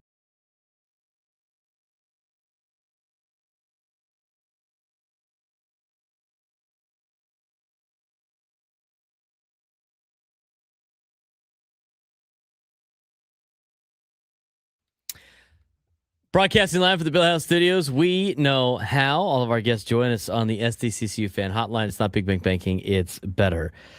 Dodgers come to town on Monday through Wednesday next week for a showdown of the top 2 teams in the National League West. Limited tickets are still available. Don't let Dodger fans take over Petco Park. Get your tickets today at Padres.com/tickets. Take over Petco Park. They can't even fill their own stadium right now. Did you see the attendance last night for Dodgers and Giants?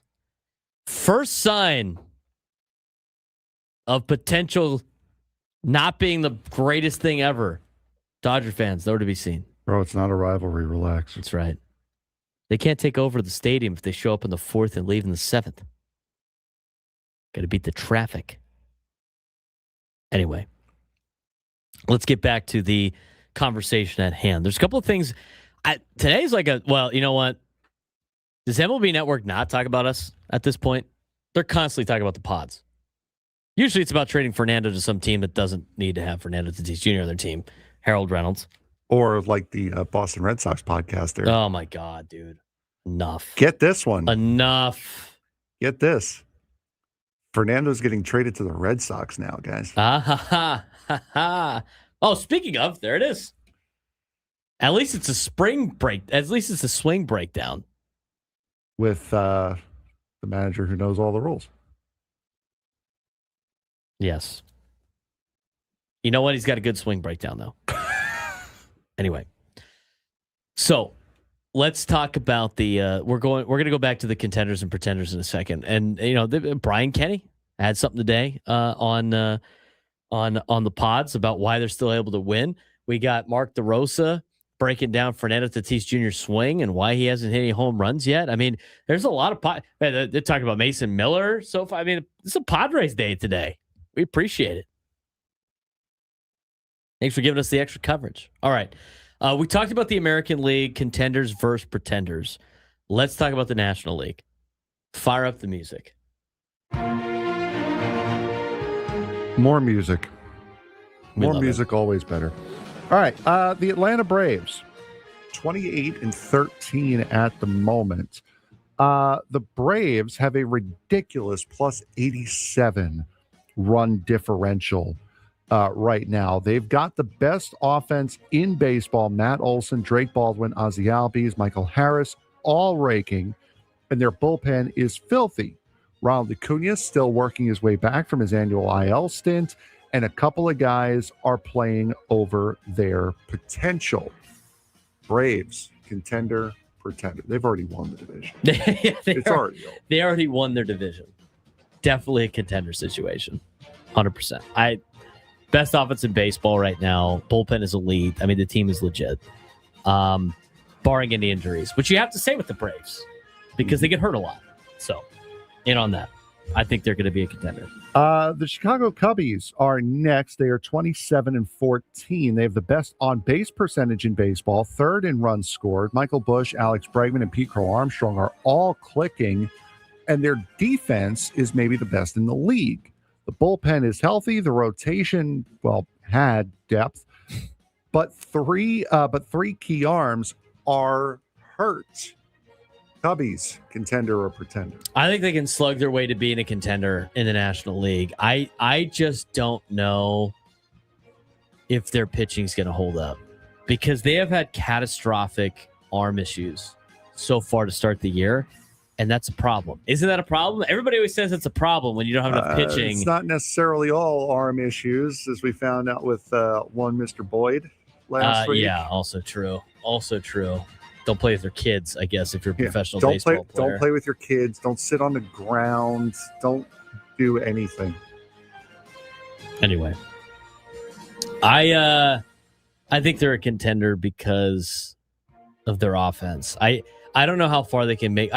They'll contend to at least the trade deadline for sure, and then they'll probably add up some arms, and that will be it for the Cubs. I think they got a good, solid team. I mean, we watched them play here. They're good. Yes. They're going to be a problem to deal with. They're a contender. They always are good. Next up, the two-time reigning defending champions, the Dodgers of Los Angeles, are 24-16. 24-17 now, I believe. They started 15-4, but have cooled off and are just 9-12 over their last 21, but still sit in great position with a plus 69 run differential. Nice. You really want to bet against the defending champs. Why do all of these articles make it sound so smug? Because they like they pretend that they're like they get the success with the Dodgers. Yeah, they're contenders. I don't know why we even have to address this one. Moving on, the Padres are 24. By the way, 16. they lost their 69 run differential to 63 now. Not nice. Padres are 24-16, but their offense is straight up ugly. It's dead last in OPS plus. Tatis, Machado, and Merrill have all been quiet, and the rotation is thin once you get past Michael King. Their bullpen, shout out to Mason Miller, has been carrying them the entire way. Contender or pretender? I think the Padres are a contender. I think their offense is going to improve drastically because I don't think Tatis, Machado, and Merrill are going to underperform the entire year. I really don't. It doesn't sound like that from a lot of other national entities that they believe that this is going to be the case. And right now they're winning games despite all of that, which I think is a positive sign for things to come. I think the fact that the Padres are winning despite not getting a lot of good production out of their offense shows that they're going to be a contender in the long run. Plus, I think they're going to make some moves at the deadline, and we will see when that happens. But I think the Padres are a contender. Obviously, the offense is brutal right now, but the difference is they're actually getting the production from the other parts of the offense. And once the stars start to show up, I think that's going to lead to more wins. Yeah, we have not seen we've not spoken yet of a single team that we do not expect to be in the playoffs in in this National League. I think those are all given teams at the beginning of the season anyway. This is going to be very NL Central centric for the rest of the way. The Milwaukee Brewers, who the Padres see next, are 22-16. They've had every kind of streak imaginable. They just swept the Yankees and got Jackson Chourio and Andrew Vaughn back healthy. Jacob Mizorowski, who the Padres will see tomorrow, looks like an ace, and this team has a history of overachieving. Brewers do it again, pretender or contender. I never know what I'm going to get out of the Milwaukee Brewers. I feel if I call them a pretender, they'll sweep the Padres this week. So I think they are a contender because they're the team that's always around every year, always around. I like today, the Padres announced that Bradley Rodriguez was going to open, right?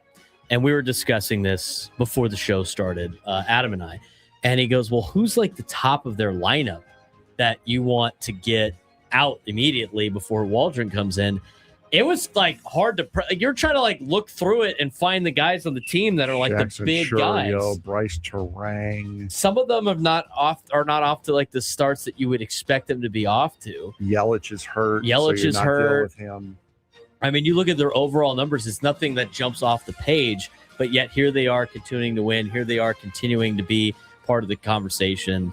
I think they're a contender. I would agree. The St. Louis Cardinals, who we just saw, 23-17, 6 games over 500, but their run differential says they should be 500, period. Jordan Walker and Ivan Herrera are flashing, not in that way. And Riley O'Brien is a great closer story, but the National League Central is a clown show right now, not in a bad way either. Contender or pretender? I think the Cardinals are pretenders because I don't think they're going to be able to hold up for the rest of the year. I do think next year there'll be somebody to be worried about. And the year after that, the young core is very good. They just continue to look like they strike me as like the 2019 Padres, young, exciting, but the pitching staff's not going to be able to hold up for the entire season. So Cardinals, I think, are pretenders. Yeah, I would agree. They are punching over their weight class right now. We expected them to be stone dead last this year, expect them to lose near 100 games. They are definitely outperforming what the expectation was for them. So far, I would say it's the first real pretender. Pittsburgh Pirates are 22-19 with the toughest schedule in baseball so far. Paul Skeens is back to being Paul Skeens. Mitch Keller and Braxton Ashcraft are dealing, and the offense is somehow 6th in OPS thanks to O'Neal Cruz, not his defense, and Brandon Lau. Pittsburgh Pirates, contender or pretender? Pirates are pretenders. I know they have a good, solid starting rotation, but we do this with the Pirates almost every year. I don't think they're there yet. I really don't. I consider them to be pretenders at this point. So I don't think that the Central is a little overinflated right now, but if you look at yes, they all have winning records. Pittsburgh's 3 games above 500. Cincinnati's 3 games above 500. The Cardinals are whatever they are. They're a little bit more than that, but most of these teams are flirting around 500, which means I think eventually they're going to come back down to earth just as much as I don't think 75% of the American League is going to finish below 500. Cardinals, Pirates, those are 2 teams to me that are going to come back down to earth and be pretenders. The Pirates, I think especially, they have good pitching. Their team just feels a little older and a little bit like a step back, especially when you compare them to St. Louis, who are young and have a lot of upside. I don't see that upside with the Pirates the way I do with St. Louis. So I would, if the Cardinals are pretenders for punching over their weight class, the Pirates are contenders because I don't see the ceiling being higher than St. Louis at the current moment. Cincinnati Reds are also 22-19. The Reds were 20-11 in April. They lost their first. They lost their first 8 games in May. Hunter Green and Nick Lodolo are hurt. The offense is thin, and they are 3-10 against good teams. Ellie De La Cruz is still a video game character, but his supporting cast is quiet. Pittsburgh, Cincinnati Reds, contender or pretender? I think they're pretenders too. I just don't think they have enough. I really don't. I mean, you mentioned Hunter Green and Nick Lodolo are hurt, and the offense is thin. I just don't think they, out of all those teams in the Central, I think they have the worst chance. And they made the playoffs last year. Mm-hmm. I don't think they have enough to be able to survive the season. Again, they have a winning record. I just don't think that's going to be the case. So I consider the Reds to be a pretender. Have you seen the connection between the Cincinnati Reds and Spirit Airlines? Oh, they haven't won since Spirit went under or something? Yeah, they have not won since Spirit Airlines went under. Correct. Well, they had now won 2, but they were 0-8 on May 9th when in the disappearance of Spirit Airlines. The disappearance. We don't know where they went. They're gone now. Yeah, no, they're just gone. All right, so go back to the list. Top 4 teams on there we all thought are contenders anyway. Braves, Cubs, Dodgers, Padres, yes. Yes. I think the Brewers are a contender. I'm not a believer in the Cardinals, Pirates, or the Reds. And the fact that there's no NL East teams on there is because none of them are above 500, except for the Braves. If you had to pick one team out of the National League East to get Phillies. back into the conversation, I would also pick the Phillies. I don't think the Phillies are going to be as bad as they've been all year.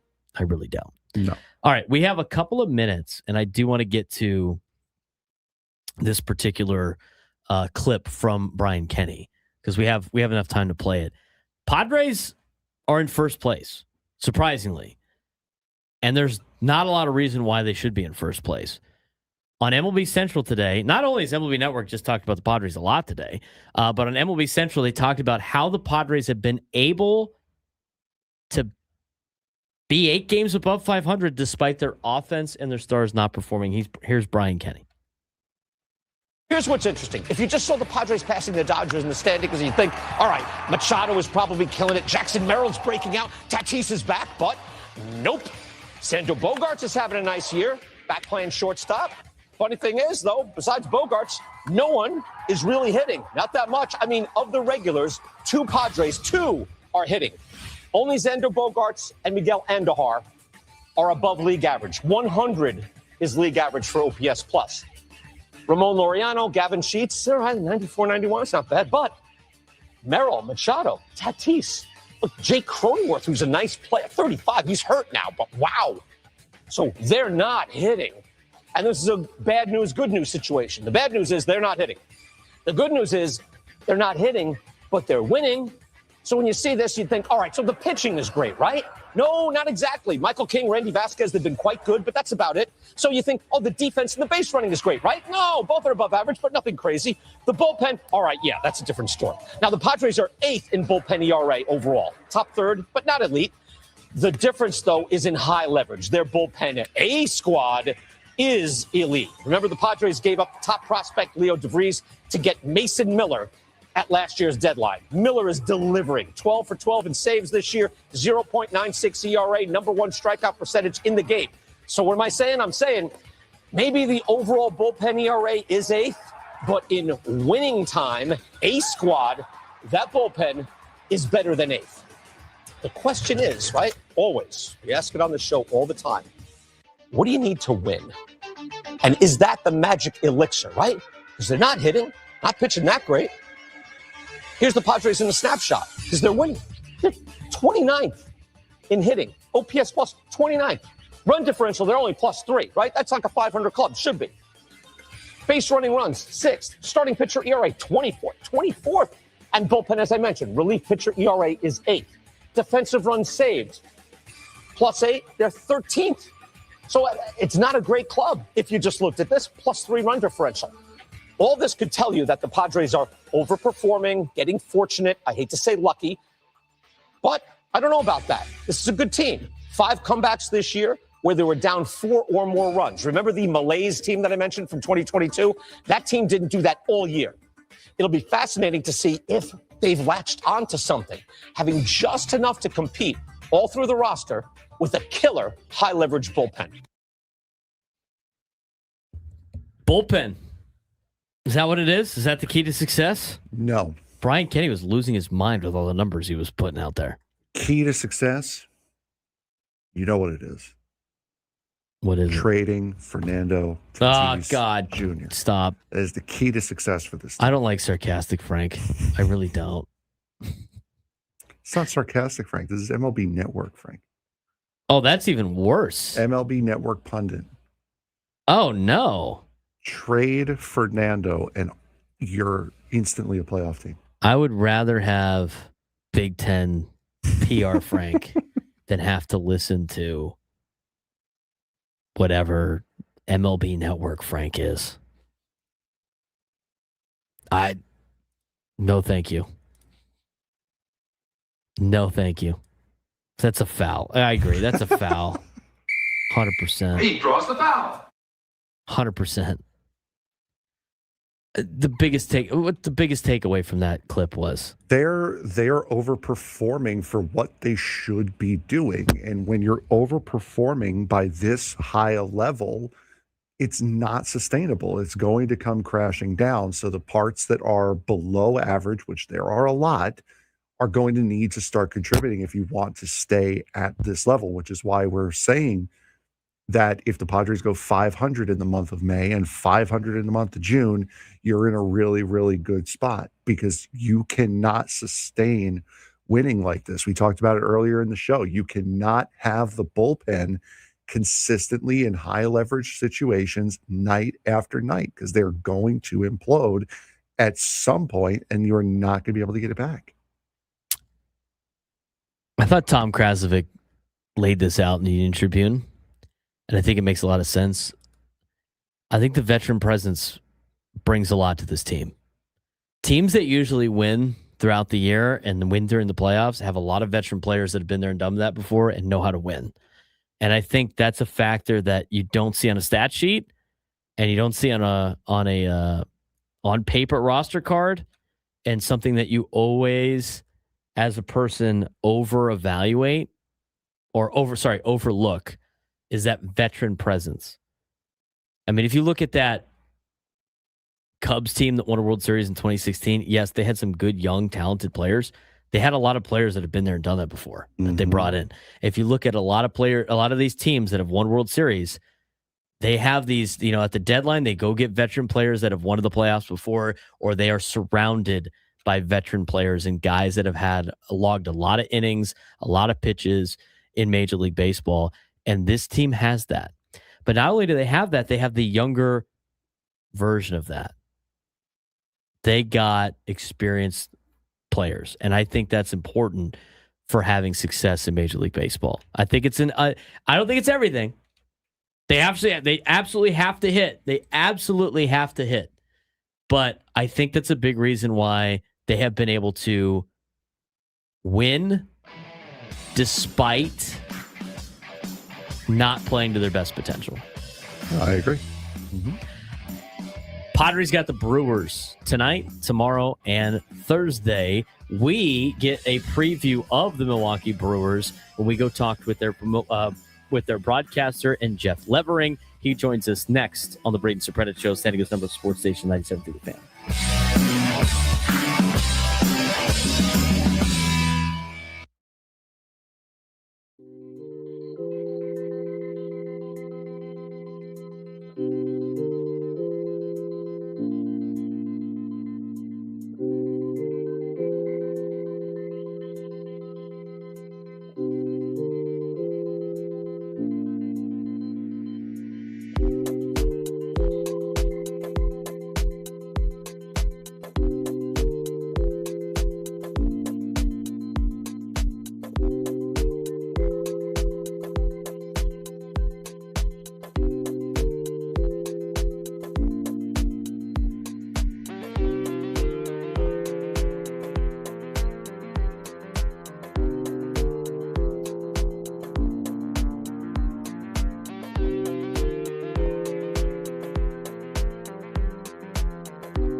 it's time to fire it up. From the beaches to the ballparks, from the gas lamp to North County, no one knows America's finest city like he does. You can't just punt on a Manny Machado prime use. He's a fourth-generation San Diegan, born and raised in the heart of this community. Passionate, opinionated, and always bringing you the real talk on your teams, your city, and everything in between. Braden totally knows his stuff. He's ready for the next step. That guy is good. Live and local, it's the Braden Surprenant Show. But I think Braden's one of the up-and-coming young stars in the media game in San Diego. Now, here's your host, Braden Surprenant. New Lunchtime Hour on the Fan is brought to you by the Craft Taco, bold flavors, 2 locations, Sorrento Valley and inside Balboa Park's Natural History Museum. I'm waiting for the tacos. Where the damn tacos at? He's Frank Marchese. I'm Braden Surprenant. It's the Braden Surprenant Show, live and local each and every day from 10 to 2 on San Diego's #1 sports station, 97.3 The Fan. We are broadcasting live from the Bill House studios. We know how. And joining us now on the SDCCU Fan Hotline, it's not Big Bank Banking, it's better. Milwaukee Brewers broadcaster Jeff Levering giving us a preview of Padres and Brewers as the Pods are on the road in Wisconsin to take on the Milwaukee Brewers for the next 3 days. We bring in Jeff. Jeff, what's going on? Hopefully your Tuesday's going well. Thanks again for joining us today. Yeah, it's my pleasure. Thanks for having me. The roof is closed today for all you San Diegans out there. This is what a roof looks like in May when you've got some rain in the forecast. So no big deal. See if the ball's flying tonight. We appreciate that. I would like to. What is rain that you speak of? June gloom. That's what that is. Aha, there you that's go. What you guys talk about. Hey, I had spent a lot of my life in California, man. Yeah. I know what the phrases are. Well, Jeff, we have the May Gray today out here in San Diego. So a little bit on the cooler side than it usually is. The May Gray that leads into the June gloom. But Padres will start their series against the Milwaukee Brewers. Jeff, we talk about the Brewers on our show a lot as the team that will, it seems like they're always around despite maybe some, bigger names that end up departing either via free agency or maybe a trade. Milwaukee consistently puts together very competitive and very good baseball teams, the young core. What has been the biggest reason really for this Milwaukee Brewers success over the course of the last 5, 6, 7 years, where they just seem to be around and always around near the end? Just feels like an opportunity is available for anybody that comes to place for the Brewers, and the leash is a little longer for the players that the Brewers go and get, right? So when you think about guys that have been in their bullpen that have resurrected careers, or potential starters that are now in the bullpen, an 0 for 30 in a big market gets you sent back down, but an 0 for 30 here in Milwaukee may just give you a day off. It's not necessarily going to send you down to AAA. I just think that the leash is a little longer here in Milwaukee. I will say this too, that the organization has done an amazing job of bringing in the right type of people. And it's a credit to the front office. It's a credit to the coaching staff, and especially for Pat Murphy, who's been a part of this thing since 2016. He just has the right way to go about getting the best out of his players. And yeah, you don't get to the big leagues by accident. You don't luck your way into the big leagues. You have to earn your way there, but you really have to earn your way to stay there. And I think Murph has a great way of getting the best out of all the players that he has on his roster. That goes into what my follow-up question, well, it's now going to be a follow-up question, but my next question was going to be, obviously, Craig Counsell had a lot of success with the Brewers. He moves on. He goes to Chicago to be the Cubs manager. Pat Murphy, just right there from the bench role. You guys, the Brewers hire from within. He has done an excellent job. And you've kind of already alluded to it, but what makes, and we saw him here in San Diego. He was a bench coach here in San Diego. He filled in a couple of times as an interim manager as well. What have you noticed the most to kind of go more into detail about what it's like for these players to play for Pat Murphy and why he has had so much success?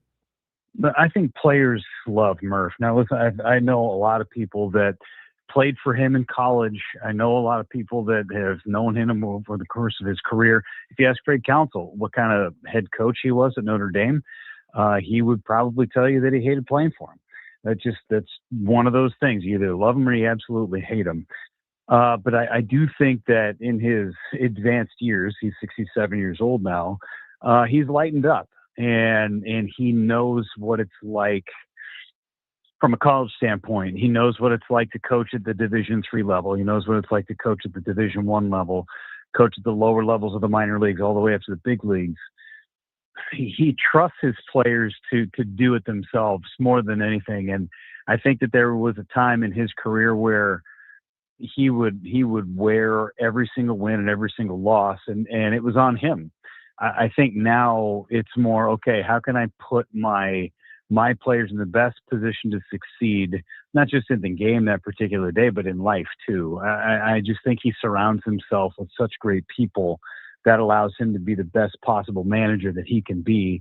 And that only comes with time and learning experience. I think he's done that to a T.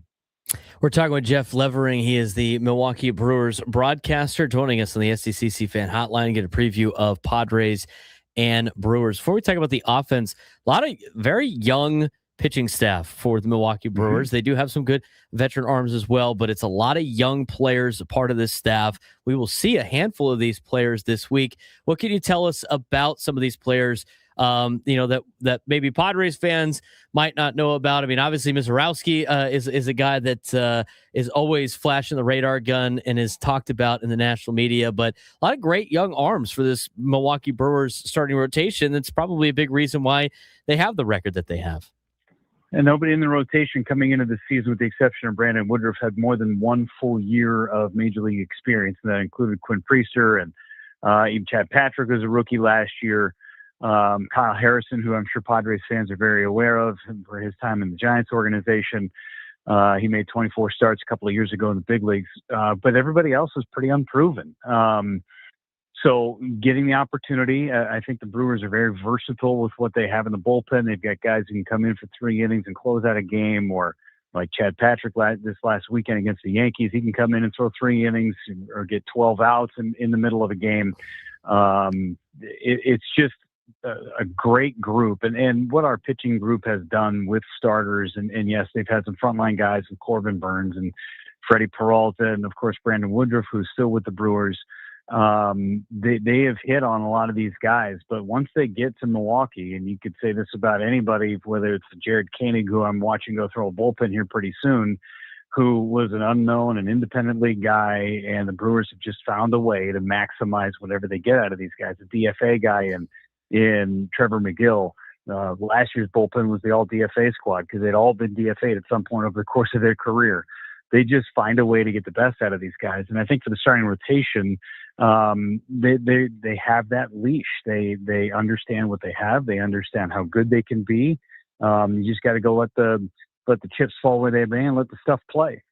We're talking with Jeff Levering, giving a preview of Brewers and Padres this week. Always a fun time when the two duel it out on the baseball diamond. Let's talk about from the offense perspective. I mean, we talked about the young arms. They got a nice young core as well. A good group that looks to be like they could be together for a handful of years here with not a lot of guys on expiring contracts. What has it been like for the fans to watch this youthful group go out there and compete every day? And what has it been like for you to call some of these young, talented players you get to see on a daily basis? Yeah, it's the last couple of seasons where they don't hit a ton of homers, but they find different ways to score runs. And for the Brewers, it's the same thing this year. Jake Bauers is their team leader with 6 home runs at this point. We're almost a quarter of the way through the season. But you see a lot of bunting. You see a lot of base running, a lot of stolen bases, taking an extra base here and there. It's a fun way to watch a team try and win. It's almost like throwback college baseball before the gorilla ball metal bat era. This is how you won college baseball games. It really was. It was how you won Major League Baseball games in the Whitey Herzog era with the Cardinals. It's fun. It is entertaining. I think the fan base loves it. They love the action that happens. Not a ton of strikeouts, a lot of walks, pressuring pitching stabs and getting into a bullpen early in a series so that your bullpen is taxed. I think the Brewers just find ways to win and put pressure on you. And when you come into a series with the Brewers, whether it's 3 games or 4 games, that opposing team feels the after effects of that series, not just for that series, but I think afterwards too. What do the Brewers have to do in 2026 to overcome? I mean, they've made the playoffs, almost every year except for 2022, dating back to 2018. haven't been able to reach that World Series threshold. I mean, we here in San Diego deal with a lot of the same things. I mean, Mariners have never done it in the American League. But this is a young core that has had now some experience playing together. They're in the right direction. They're near the top of baseball almost every single year. What for you that you have noticed that needs what needs to be the difference this year in 2026 for them to raise a National League pennant? Not run into the Dodgers in the postseason. I mean, it really is simple as that. I mean, you went into 23 against the Diamondbacks. The Diamondbacks were hot. The Brewers lost Brandon Woodruff right at that moment. You went into 2024 and you're in game 3 of the wild card series against the Mets, and you've got a lead, and Devin Williams blows it. Pete Alonso hits a 3-run homer, and that's the end of your season. Last year ran into the Dodgers, and they just pitched the heck out of baseball, and they go to the World Series and win the World Series for a second consecutive year. The Brewers lost in 2021 to the Braves, who ended up winning the World Series. 2 years ago, when they lost to the Mets, it was the first time in their franchise history, including last year, that the team that knocked them out of the playoffs either didn't win the World Series or go to the World Series. So, I mean, you just have bad draws sometimes. And I think for the Brewers, they've had some tough draws in the postseason. But their brand of baseball wins, not just in the regular season, it wins in the postseason too. They just haven't had the success in the postseason that you'd like to see. Yeah, we talk about that here in San Diego. The draw that they got in the World Series in '84 and '98, not necessarily the greatest draws either. So we feel you on that one with some of the playoff draws that we have gotten in the city as well. Jeff, I appreciate the time. Have a good call for this week against the Pods. Thanks again for joining us, and look forward to talking to you again maybe later in the year when you're out here in San Diego. You got it. I appreciate the time. Thanks, guys. Jeff Levering joining us on the SDCCU Fan Hotline. He is the broadcaster for the Milwaukee Brewers. Should be a fun series this week between the Padres and the Brew Crew. Brewers are good. They got a good young core around them. They have good starting pitching, also young. And you heard him say it. They play a old school style of baseball. Very old school style of baseball. Back in the old school days, they were in the American League. The current American League, not very good. Why is the American League so bad? We'll talk about that later on in this hour. Plus, Buster Olney was on with Gwen and Chris yesterday. Interesting story about Fernando Tatis Jr. that might be why he has changed his swing a little bit. We'll talk about that when we come back on the Braden Surprenant Show. San Diego's Urban Sports Station, 97.3 The Fan.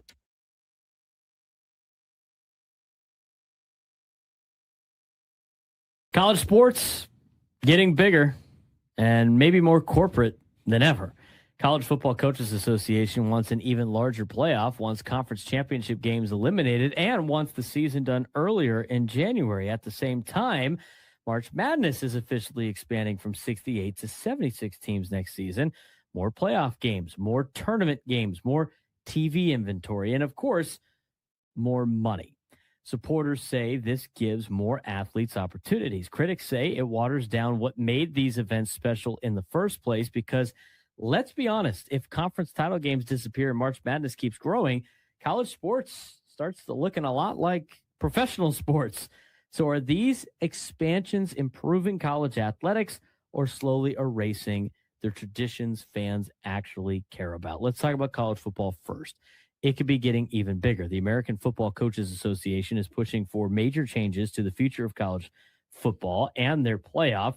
The Coaches Association wants to maximize the number of playoff teams, eliminate conference championship games, and finish the season by the second Monday in January. While the AFCA doesn't officially make the NCAA rules, its recommendations often influence future changes because coaches sit on major committees throughout college football. The organization didn't specify whether or not they endorsed the 16 or the 2014 playoff, but it made clear that expansion is a priority. And I look at this, Frank, and I like all of these ideas that they throw out there. I think it levels the playing field a little bit if you put in the correct playoff format with the amount of teams. I like being done by the second Monday in January. I also do not care about conference championship games. So overall, I like what the coaches have proposed, but again, things are trending in the direction of they need to expand the college football playoff, or they are going to expand the college football playoff. Yeah, especially now, college football, conference championship games don't necessarily matter I mean, it's not like an East and West. You're not playing two separate Right. conference schedules. You're not fighting to see who number one is. It's all just one. It's all one championship, except for the Sun Belt. So at that point, when you don't have divisions breaking your conference up, there really is no point in a conference championship game. It's just another game. More playoff teams, I think, is right, especially if implemented correctly and not just given to a 6-6 SEC or Big Ten team. I don't mind any of the changes that are being proposed, but knowing the way college football is and the way college athletics are and television companies getting in the mix, I don't see them making these correct changes correctly. No, I don't think so either. I think there's just too much influence. And here's the other thing, too, about the 2014 playoff. What I like about it, if they, again, do it properly, is it eliminates the win off the field gets you past. And it also opens up a window of, an opportunity where, you get to see teams that actually earn it on the field, right? I mean, that's where you want in college football. The other thing, too, for anybody that's against the whole, like, oh, it's going to ruin the regular season, it might ruin the regular season for like 3% of college teams. 97% of college teams in college football are going to be playing for something a little bit more at this point in time. Like if all of a sudden you got teams that are battling for spots in the college football playoffs. So I like the expansion to 24. I think it needs to happen. I think it's needed to happen for a long period of time. The conference championship games don't make sense because these conferences are so big and there's no, like you mentioned, there's no divisions or anything like that. It's not like it's an eliminator or a qualifier for anything. So make these all automatic qualifiers, get the politics out of college football and let them earn it on the field. And I think a lot of fans will like it, despite it seeming like it's an NFL light or a junior NFL. I think a lot of people just want to see a clear path to a potential opportunity for a championship. Now, from that perspective, I'm against March Madness officially expanding, and that's where we kind of try to transition into basketball. The NCAA officially announced that both the men's and women's basketball tournaments will expand from 68 teams to 76 teams beginning next season. This marks the biggest expansion for the men's tournament since the field jumped to 64 teams in 1985. New format adds more opening round games, more at-large opportunities, additional television inventory for broadcast partners. Only 52 teams will now automatically reach the traditional round of 64 compared to 60 under the current system. I hate this. I don't think this is great. I understand why they're doing it, but if they were doing it to give more opportunities for the Big West or the West Coast Conference out here on the West Coast of the Mountain West, some mid-major conferences that probably deserve it, all right, it makes sense. But to do it for more mediocre Power 4 schools, this is a joke. I can't. I'm totally against expanding the NCAA tournament, and I think it is not for the better. Yeah, no, this is just foolish. I don't understand. You already have so many of these teams making it already. The tournament's always great, and what's the one thing they always say about Cinderellas and high seeds playing low seeds? Nobody wants to see these. They're just going to be blowouts. Okay, so you've created a situation now where there's going to be even more blowouts in the tournament and for even longer too, and not just the first couple of rounds. So this is just a money grab, a disgusting money grab, and too many teams with too much influence last year didn't make it. So now everything's got to change. Yeah, and I think it's dumb. I just the impact on the mid-major programs, and here's the difference.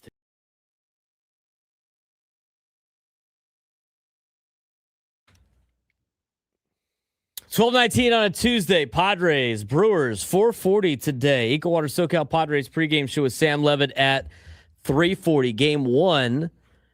Sounds like Matt Waldron might get the bulk of the innings today, but it's going to be Bragley Rodriguez to start the game today. They're going against Brandon Sprout, who's 0-2 with a 5.87 ERA. We'll talk more about the Brewers-Padres series coming up later on in the 1 o'clock hour. Brewers plus 54 in the run differential, which is a massive change or difference between than the Padres +3 on the run differential. But if you look at a guy like Brandon Sprout, young Brewers arm, swing and miss ability, home run issues. Left-handed hitters have crushed him so far. Opportunity for the Padres if they can actually capitalize offensively. Maybe this is exactly what the doctor ordered. Got to get the Padres offense going.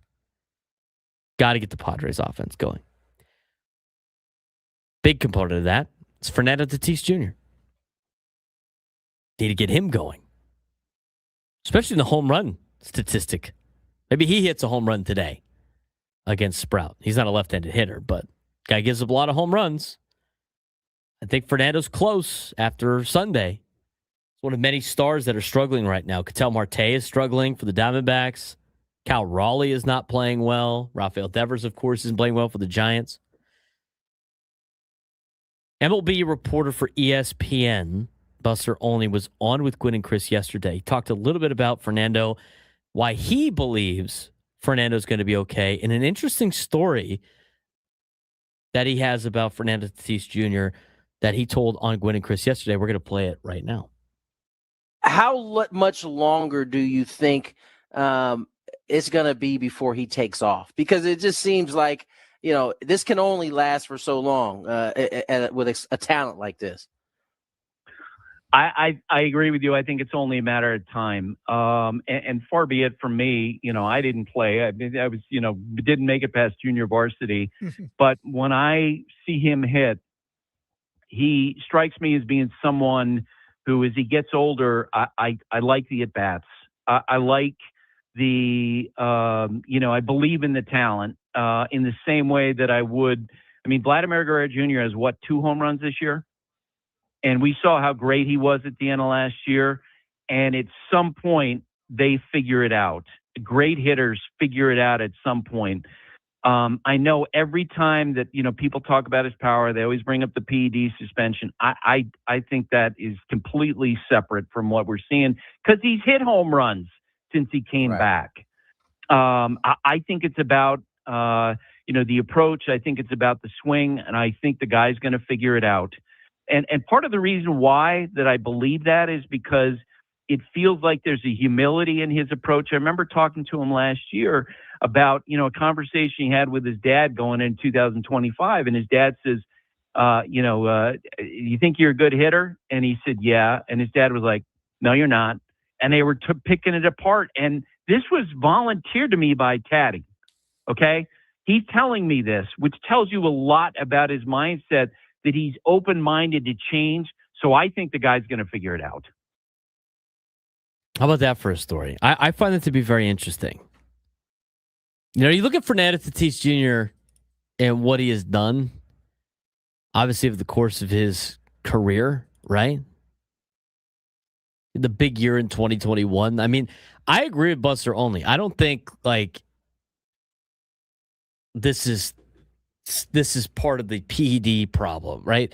Because at the same time, he's still swinging faster than he's ever swung. He's hitting the ball harder than he's ever hit. He still had to physically hit the ball. And so with the PED suspension, it's not like he hadn't hit home runs since the PED suspension. He's hit over 20 home runs every year since. And has had over 20 home runs every single year with the exception of 2020 when he only played in 59 games because there was only 60 games in the regular season. But how about that? How about his dad? Now, his dad, Fernando Tatis Sr., how much do you know about Fernando Tatis Sr., Frank? He wasn't a superstar player. He was an average, slightly above average player. He was a journeyman, played for a lot of different teams, of course, has the Grand Slam record, but I wouldn't consider him like a legend of the sport or a baseball guru in layman's terms. I mean, I'm sure he has a lot of knowledge, but he wouldn't be one of the first people I would think of to go to if I had a baseball question looking for an answer from a superstar or a big name player. Well, there's a couple of things I could pick out of that. First of all, no, he was not a great player. He's a solid player. I mean, if you go over his numbers, he had a career 6.3 WAR, his career numbers 265 with a 785 OPS. his time with St. Louis, he had a 914 OPS over 3 years. He had an 813 OPS year with Baltimore, even though that was a very small sample. I mean, the guy had a 101 OPS plus, so he's slightly above an average Major League Baseball player. But when you play 11 years in Major League Baseball at an average level, it's a really good career. Now, he has a solid career. Here's the other thing too, and I think there's multiple ways that you can look at this. I think his dad at this point, and when you ask him, when he asked his son about, and this is just going off of the story that Buster only mentioned, do you think you're a good hitter?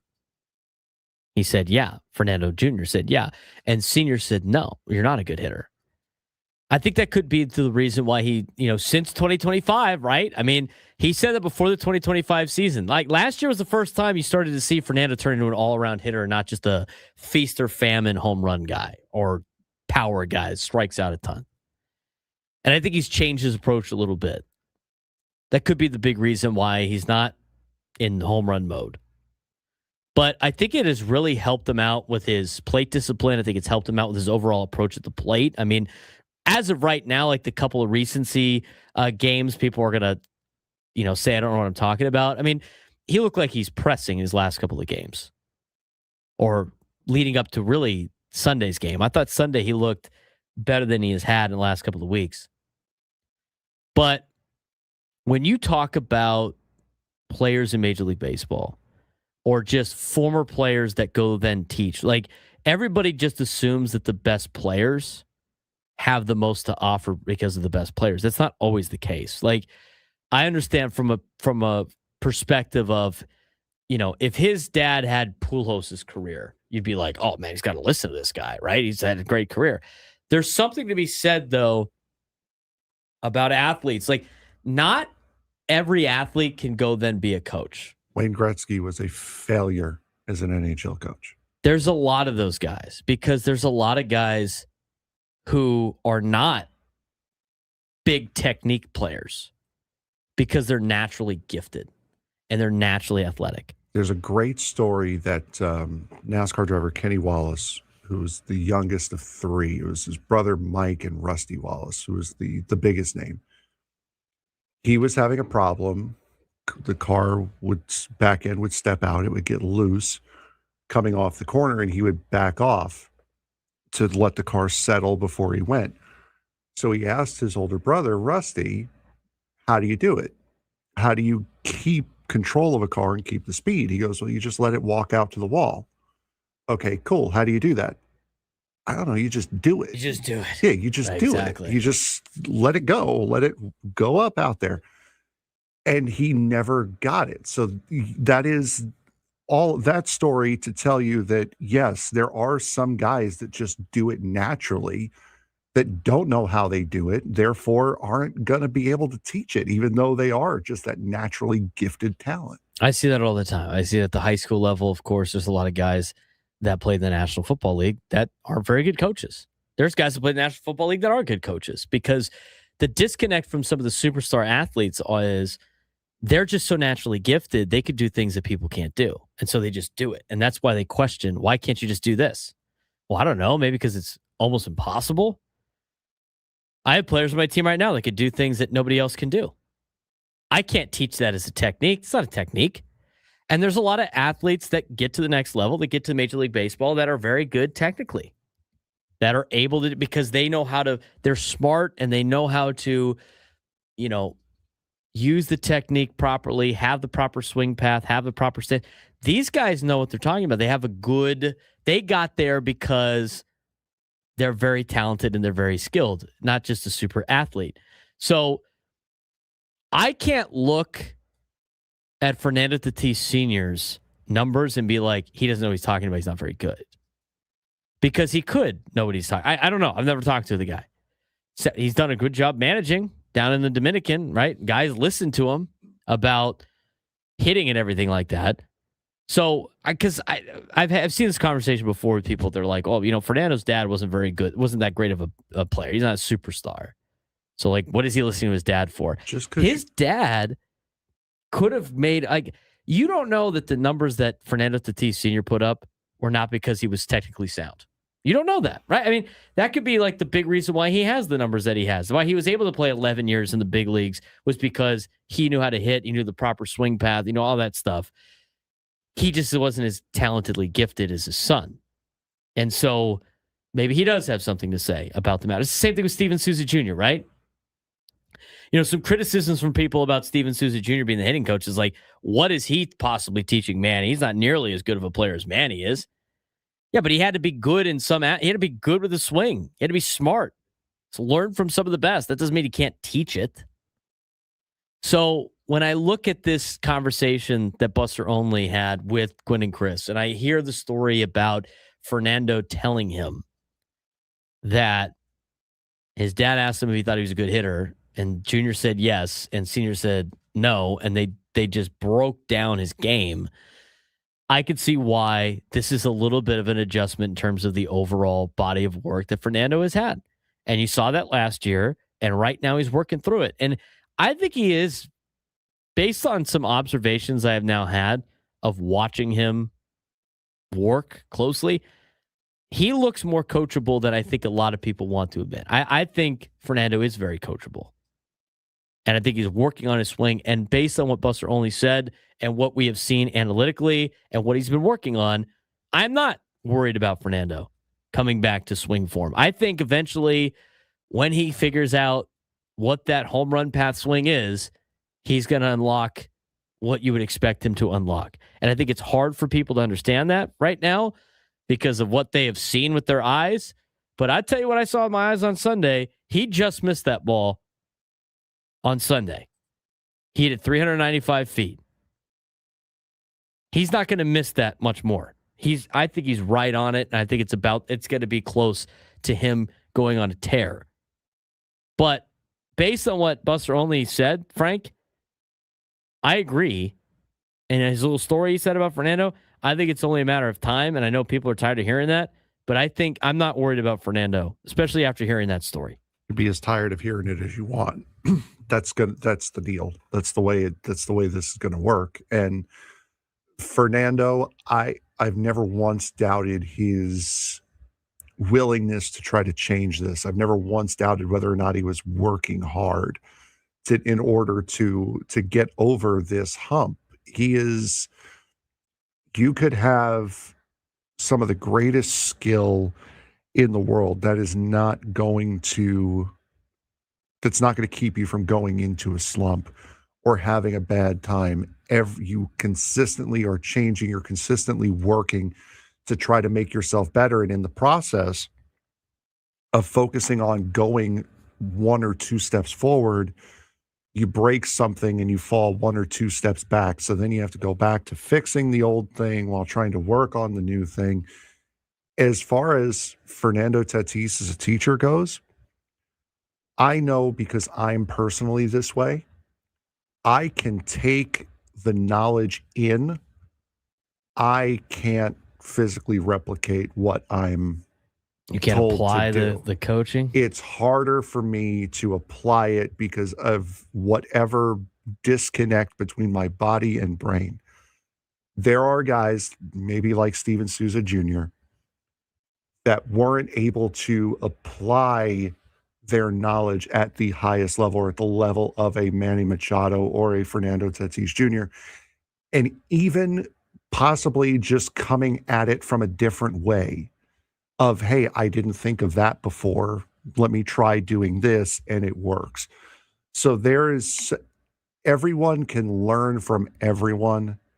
Sometimes you can take the information in and just not be able to apply it yourself, but that doesn't mean the information is bad. There are so many different ways to teach someone. Anyone can be a coach if given the opportunity to. I just look at it like the way he swung in 2025. I mean, he had 268 with a 446 slug and 814 OPS, way more walks than he has had in the past. I know he was batting leadoff for that. But he still put up really good numbers and is started turning into an overall hitter. And we've talked about this on this team multiple times. They don't have any power hitters. They have a bunch of pure hitters, right? They got the guys like Xander Bogaerts, not a power hitter. That guy's a pure hitter.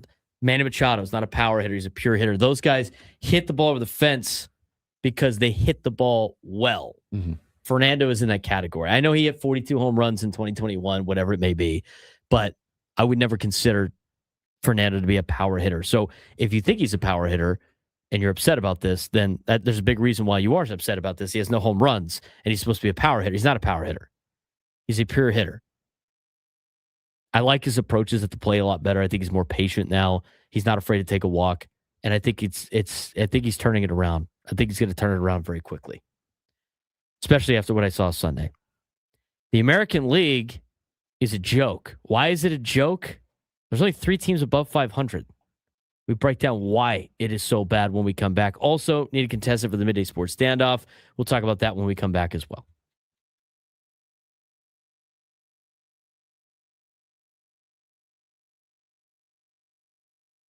The NFL offseason has entered the dangerous phase for contenders. Everybody looks good on paper right now, but if you look closer, there's cracks everywhere.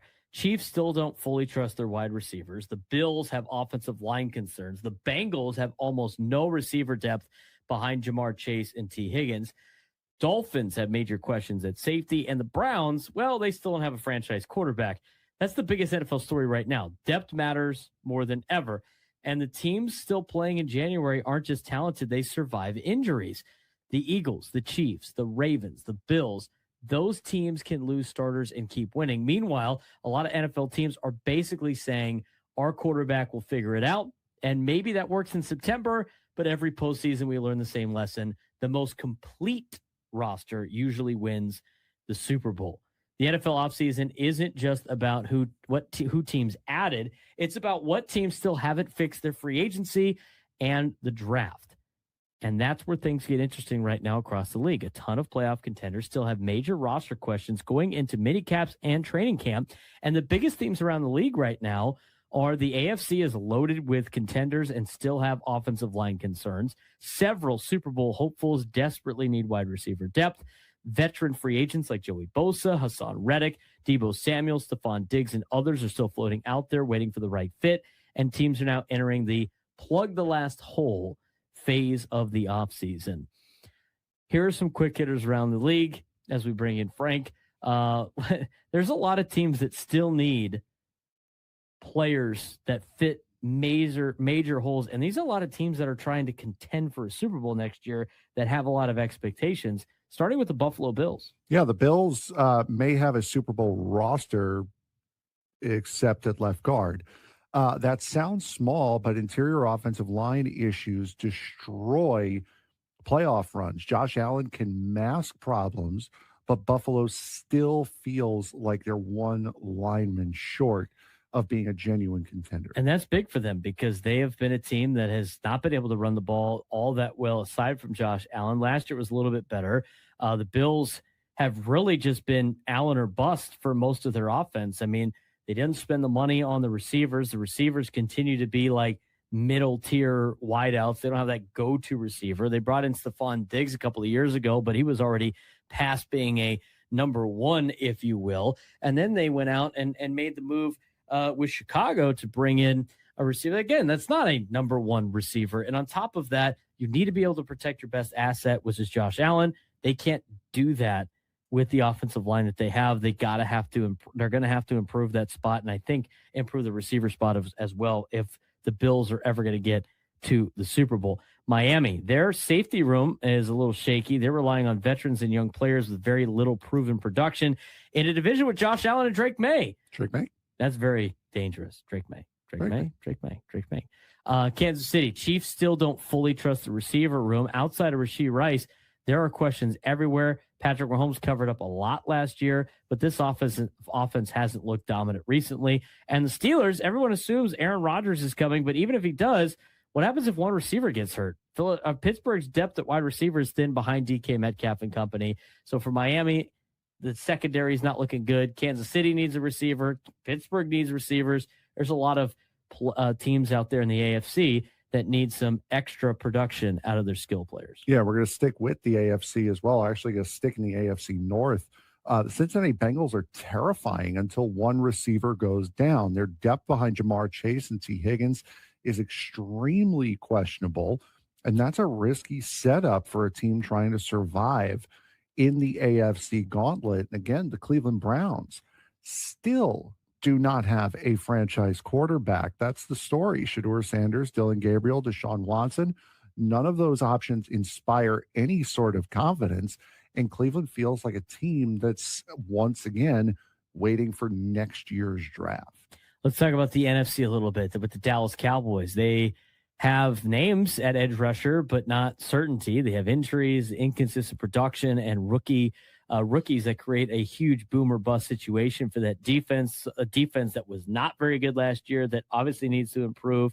Eagles, who are the defending champs from a couple of years ago, safety is suddenly a concern. And that's how hard repeating it. That's how hard it is to repeat in the NFL. Even elite rosters have cracks. Vikings, Justin Jefferson is elite. Jordan Addison is excellent. But after that, almost nothing proven at receiver depth. And that's why veteran receiver rumors keep circling Minnesota, on top of the fact that they have a quarterback battle between Kyler Murray and J.J. McCarthy. I mean, who's going to get these guys the ball at this particular time as well? And then you look at Seattle, their pass rush depth is very thin, and that matters because their entire defensive system depends on rotating edge rushers.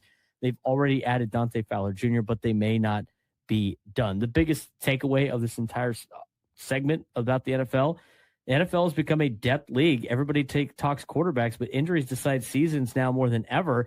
And look at the teams that are alive almost every January. Philly, Kansas City, Baltimore, Buffalo. Those teams survive because their depth holds up when injuries hit in November and December. And a lot of teams right now look great on paper until you get past the starters. When you start looking at the depth chart, that's the biggest difference between teams that make it to January, Frank, and teams. On a Tuesday, leading up to Padres baseball at 4:40. Ecowater SoCal Padres pregame show at 3:40. Gwen and Chris will take over after us. We'll talk about how bad the American League has been in just a little bit. I can't believe that, like, just based on math, that they have that many teams below 500. Obviously, a lot of interleague games. The National League is 24 games up on the American League in wins in interleague play. Did you notice that? I did not notice that. Are you surprised by that? Yes, I am, actually. They're 24 games better than the American League in interleague play. Last year was the same thing in the American League at the end of the year. Ended up having a better win-loss record against the National League. So it could be early, too. But the American League, not that great. We're going to talk about that in a second. But do want to get to you phone calls. 833-288-0973, 833-288-0973. Now, I heard that Tony was dealing with some hotel issues yesterday. Mm-hmm. Trying to hit 17, but it kept popping up 10. Or no, he tried to hit 10. Oh, he's gone. Wow, set it up for him, too. Oh, no. Tony was on the 10th floor. He kept hitting 10. It kept popping up 17. I thought Derek was playing a trick on him. I swear to you, I did not do anything. Frank dropped him. No, I did not. Frank dropped him. I did not. I was ready to go. I had just put the pot up and on, ready for him to come on. Today's number of the day, 17. Missed opportunity, man. Oh, well. Anyway, let's get to the American League.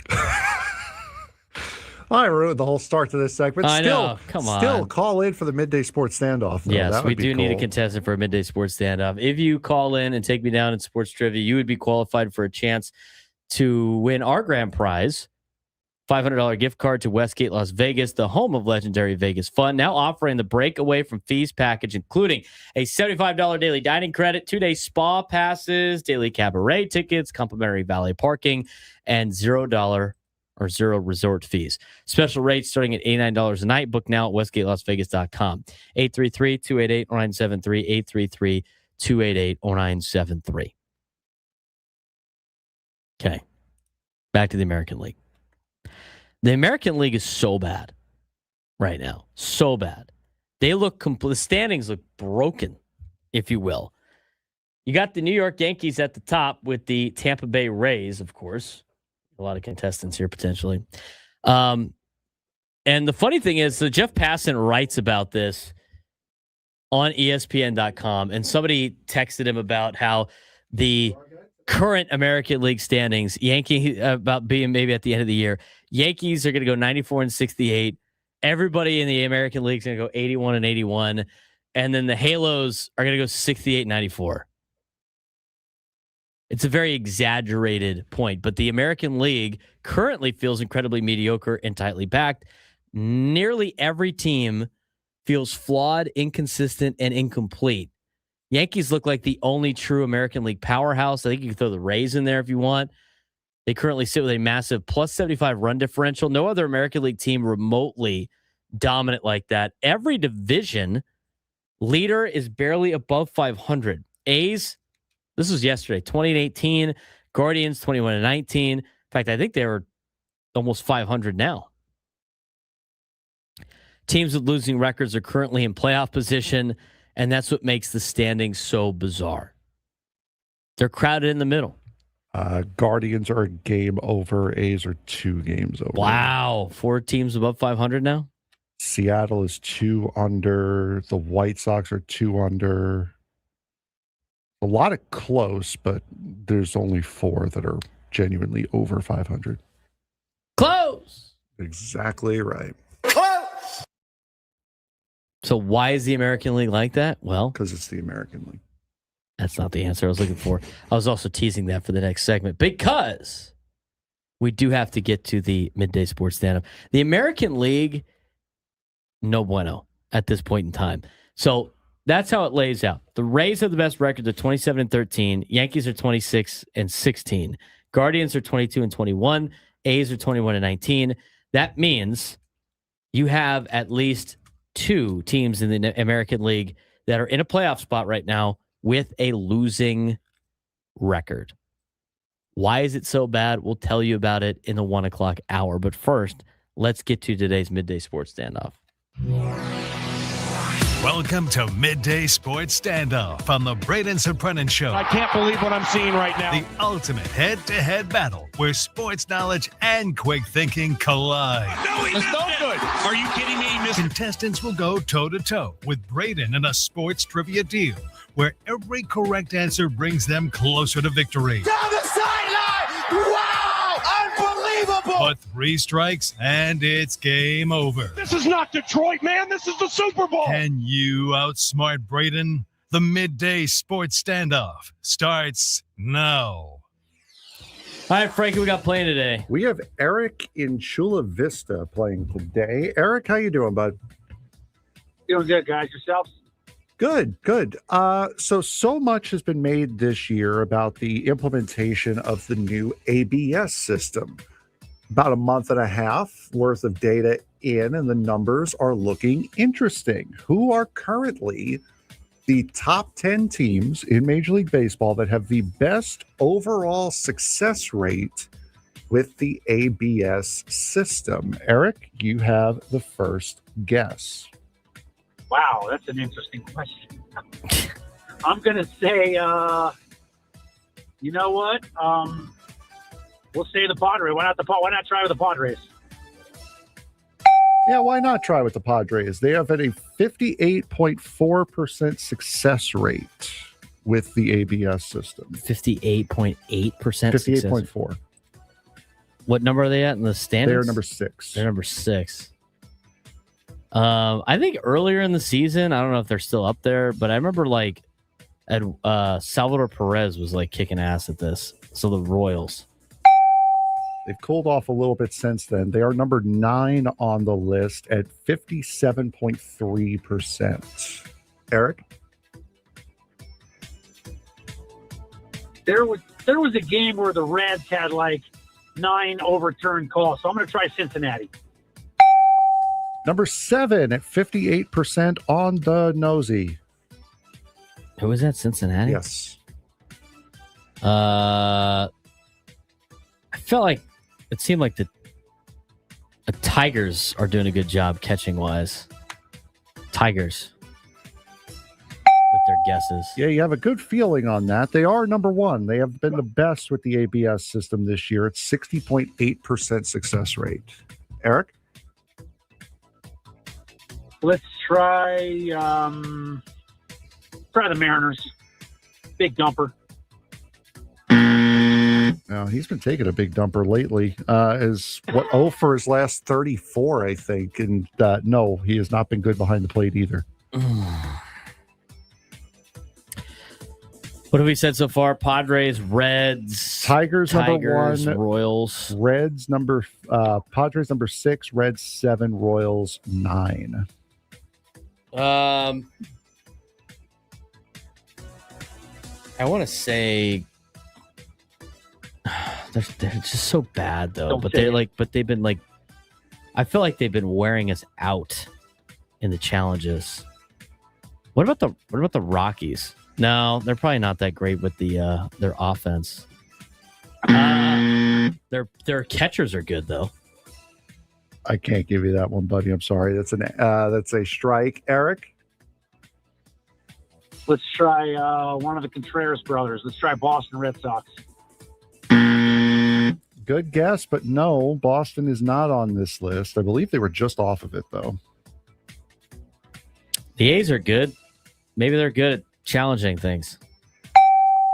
The A's are just good enough at challenging things. They are number 10. They also are at 57.3%. Damn it.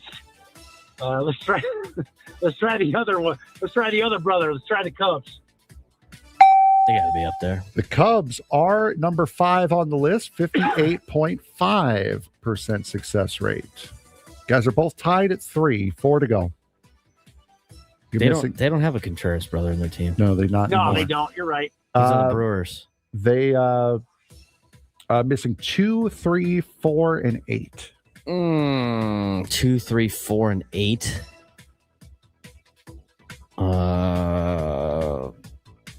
What about Texas?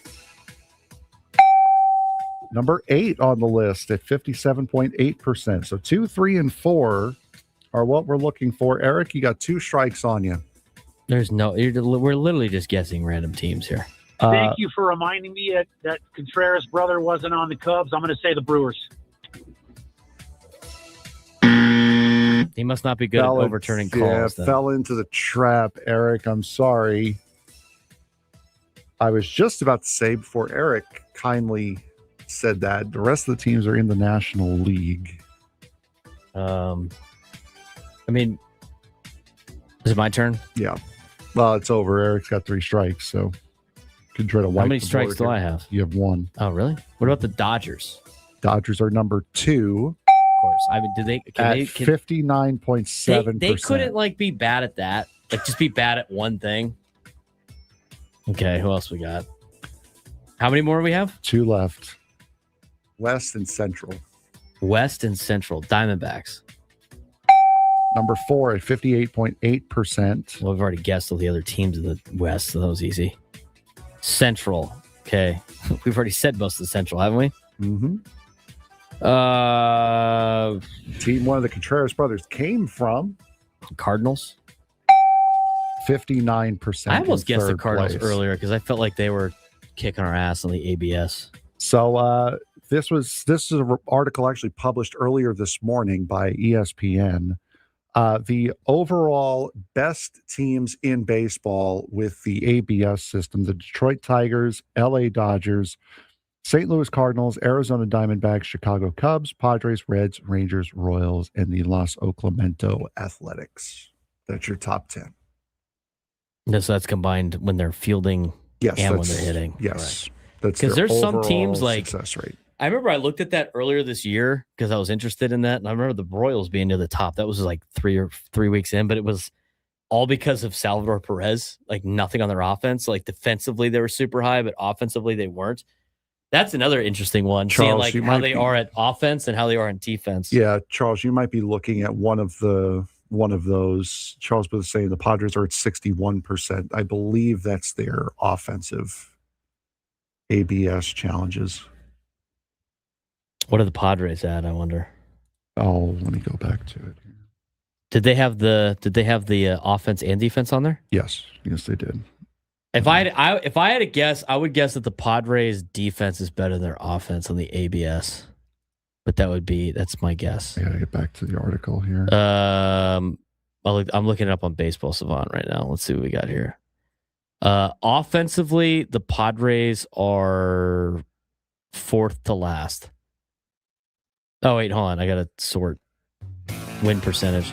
Offensively, the Padres are 1, 2, 3, 4, 5, 6, 7, 8, 9, 10. Padres are 7th on batter challenges, catcher challenges. They're at 64%, 11th.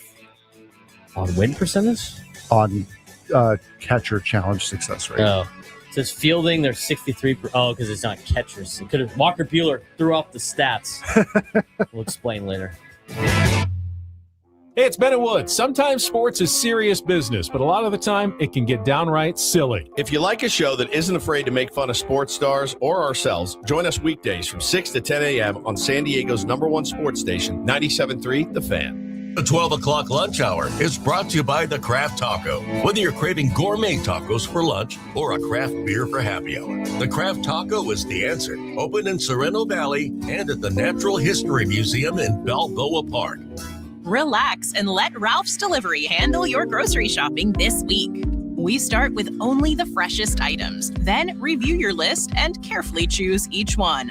Then we pack it all up and deliver it in as little as 30 minutes, so you can feel confident it's what you ordered. Fresh groceries your way with Ralph's Delivery and Pickup.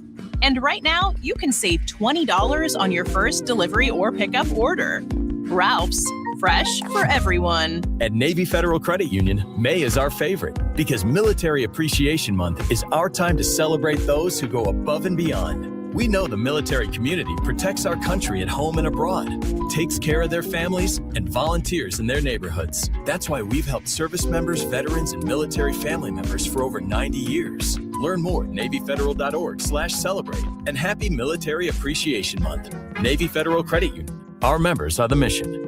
Navy Federal is insured by NCUA. In 2026, Bay Alarm celebrates 80 years of security. With burglar and fire alarm systems, 24/7 in-house monitoring, and local service.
Final hour of the Braden Surprenant Show, live and local each every day from 10 to 2 on San Diego's number one sports station, 97.3 The Fan. All right. Do we have tickets to give away? We does. All right. We have a pair of tickets to give away for Padres and A's on May 23rd. Tickets at padres.com/tickets. We will have a trivia question for you going into the final break of the show. I have an idea for a trivia question, but I want to double check to make sure I can make it happen for this deal. So not going into this break, but going into the next break. For the final segment of the show, you have an opportunity to win tickets to Padres and A's. How about that? Sounds good. Sounds like a good time. All right. We didn't get to fully digest this American League situation on the last side of things. So, and you were busy with other things, but let's talk about the American League. Okay. We all know that they're bad right now. Okay. What Jeff Passan laid out in an article a couple of days ago about the American League. Now, only 3 teams are above 500. Is that correct? Yeah. No. 4 now, because Cleveland won yesterday to go 22-21 in the season. The American League has become the land of average. Do you buy that?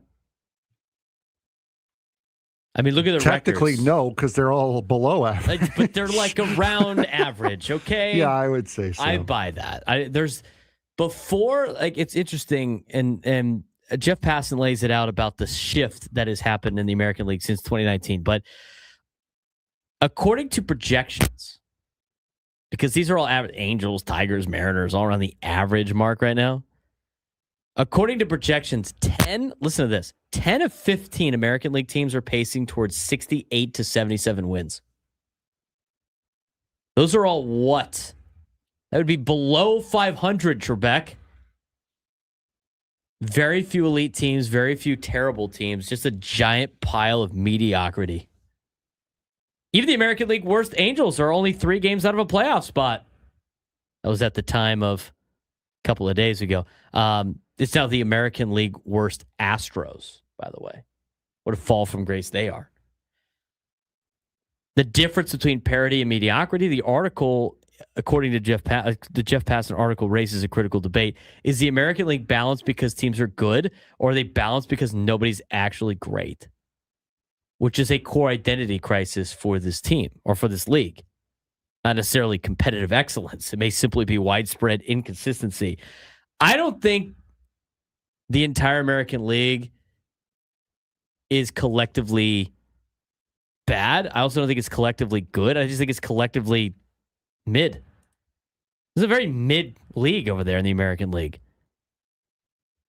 And they have shifted since 2019. Baseball's power structure has changed. And this is where Jeff Passan really dives into the weeds of the American League. Back in 2019, multiple American League teams won 100-plus games. Several lost 100-plus games. And the league had massive separation between contenders and bottom feeders. Now, everything has flattened dramatically. The statistical trend for the American League is crazy. Standard deviation in wins measures competitive separation. American League standard deviation history, 19 in 2019, 9.7 in 2025, and now down to 8.8 in 2026. The league is becoming more compressed every year. The current projection would make 2026 one of the flattest competitive landscapes of the modern era. He goes on to talk about whether or not the National League is just better. We'll get to that in a second, but I think, does this make it better to watch or worse to watch if you're a sports fan, a baseball fan, with these teams being evenly matched, even though the records are not good? Are you now more or less inclined to watch? I mean, less. I don't think do we think the Tigers are bad? You think the Tigers are bad? No, they're hurt. They're beat up. How about the Mariners? Think the Mariners are bad? No. Slow and consistent to start the year. Mm-hmm. Do you think the Rangers are bad? I wouldn't call them great. Yeah, but they're not bad. No, they're not offensive. I think there's only 3 teams in the American League you can point at, they're bad. The Angels, the Astros, and the Red Sox. I think that's it. Maybe the Twins are lurking in that area. White Sox are 2 games under 500. I mean, they can't be that bad. They took 2 out of 3 from the Padres here. They're a lot better than they've been in the past. We know the Tigers aren't bad. Royals have a lot of young talent. I think they're off to just kind of a slow start. Blue Jays were in the World Series last year. Baltimore has young talent too. Maybe they are bad. I just don't think they're that bad. The record makes it look like they're a lot worse than they actually are. And I know you are what your record is, but I think the parity leads to pretty decent baseball. It just looks awful because of the fact that everybody's got a losing record. In comparison to the National League Central, where I don't necessarily think the Pirates are that great or the Reds, but they have winning records. Everyone's within a couple games, 3 or 4 games of being 500, except, as you mentioned, the Red Sox, the Angels, and the Astros, who are just god-awful. If it's mid, then fine. You would have a better chance of getting me to watch a Royals-Tigers game than an Angels-Astros game right now. Because while the Astros may have some big names, and of course the Angels still have Mike Trout and Jose Soriano's been good, the teams are pitiful, which is going to lead to horrific baseball to watch. At least Detroit, Kansas City gives me something that's remotely competitive that I would be able to stomach as a fan. If everyone is 10 games under 500, that's not parity. That's you're just bad. And you have a lot of bad teams. But with everyone being within touching distance of 500, I'm not overly concerned about that. You have 16 teams right now in all of Major League Baseball. They're within 4 games of each other, starting with the Pirates at 22-19, who are 6 games out of the best record in baseball, to the Minnesota Twins at 18-23. That's a lot of teams hovering around 500, which means it's going to move up and down. And the thing that makes it interesting, though, is, and here's what makes it the most interesting for the American League and really Major League Baseball as a whole, is the chaos with all of these teams around 500. It creates more drama. It creates playoff races. It creates hope, but it also creates uncertainty about roster direction. You're going to have a lot of teams in the middle there make interesting decisions on if they're going for it or not based on where they're at in the standings. I mean, if you look at that group, let's just go off of the, because the Pirates are a game and a half behind the Cardinals in that group. So if you go Pirates on the overall standings, the Twins, which are all separated by 4 games, that'd be the Pirates, Reds, A's, Guardians, Diamondbacks, Mariners, White Sox, Marlins, Nationals, Phillies, Rangers, Royals, Tigers, Orioles, Blue Jays, Twins.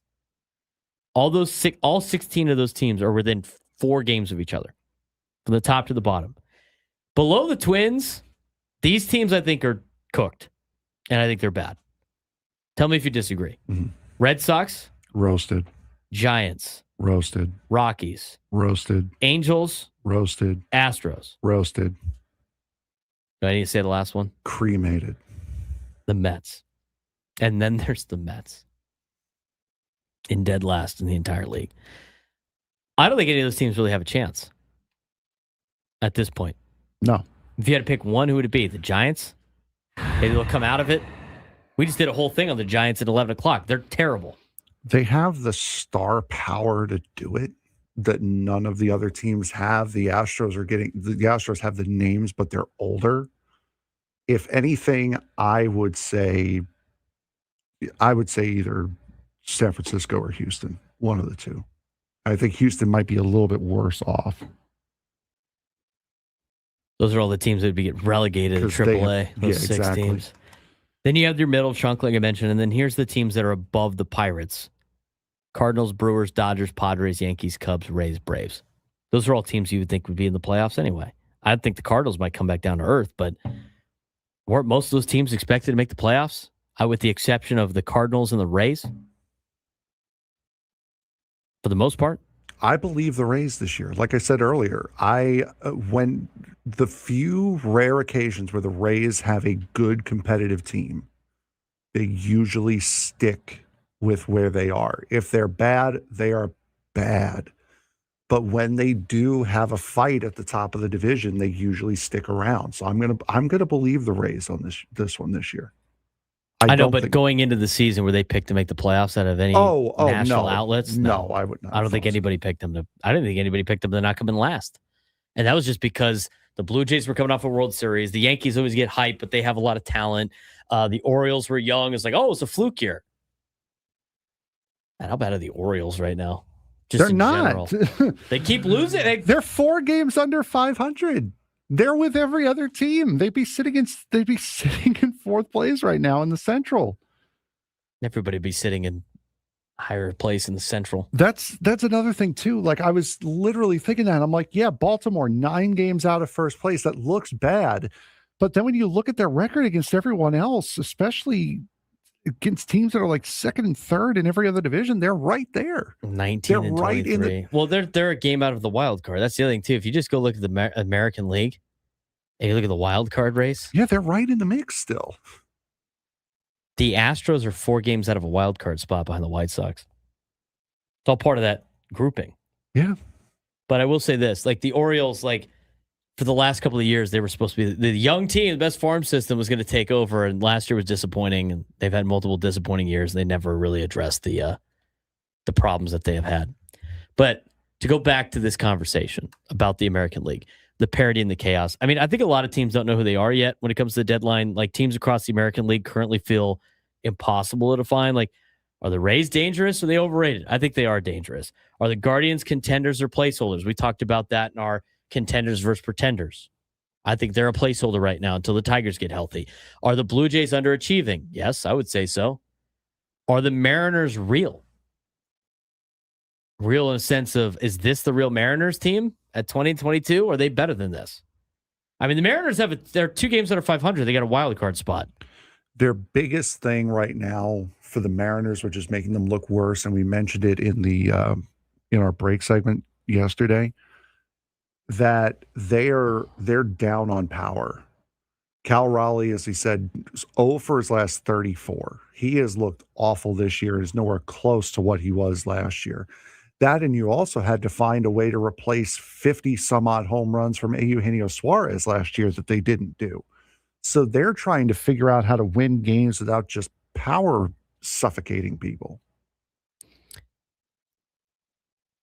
The standings are definitely off in terms of like, they're not going to stick like this. I think eventually things are going to turn around. I mean, it's going to be interesting though to see because everyone believes they have a chance. Right now, 13 of 15 American League teams have at least a 14% chance of making the playoffs. Can you believe that? National League's a little bit different with the teams at the bottom. 11 teams have a better than 20% chance of making the playoffs. Very few fan bases will wave the white flag early this year, which means they'll be in it longer. Trade deadline dynamics then become fascinating because nearly every team may convince itself it's one move away. The deadline could become absolute chaos if the standings remain compressed. Buyers and sellers may barely exist. Teams sitting 2 games under 500 or 4 games back may still go for it aggressively. Mm-hmm. We've seen the Padres do that previous years. Yeah, we saw a lot of teams doing that last year as well. Teams that were on the fringe that were like a game or 2 under 500, some cases even 3, right up until the bitter end were debating whether or not they were going to be buyers or sellers. Which I also think leads to, this is a great time to be a seller because you're going to have some massive bids for the teams that decide to sell. Yep. It ain't going to be a lot because there might not be a lot. There are not going to be a lot of them in the American League as much as they're all not playing very well and their record's not very good. They're all still in contention come July. There might be a lot of teams that just decide we're not going to sell.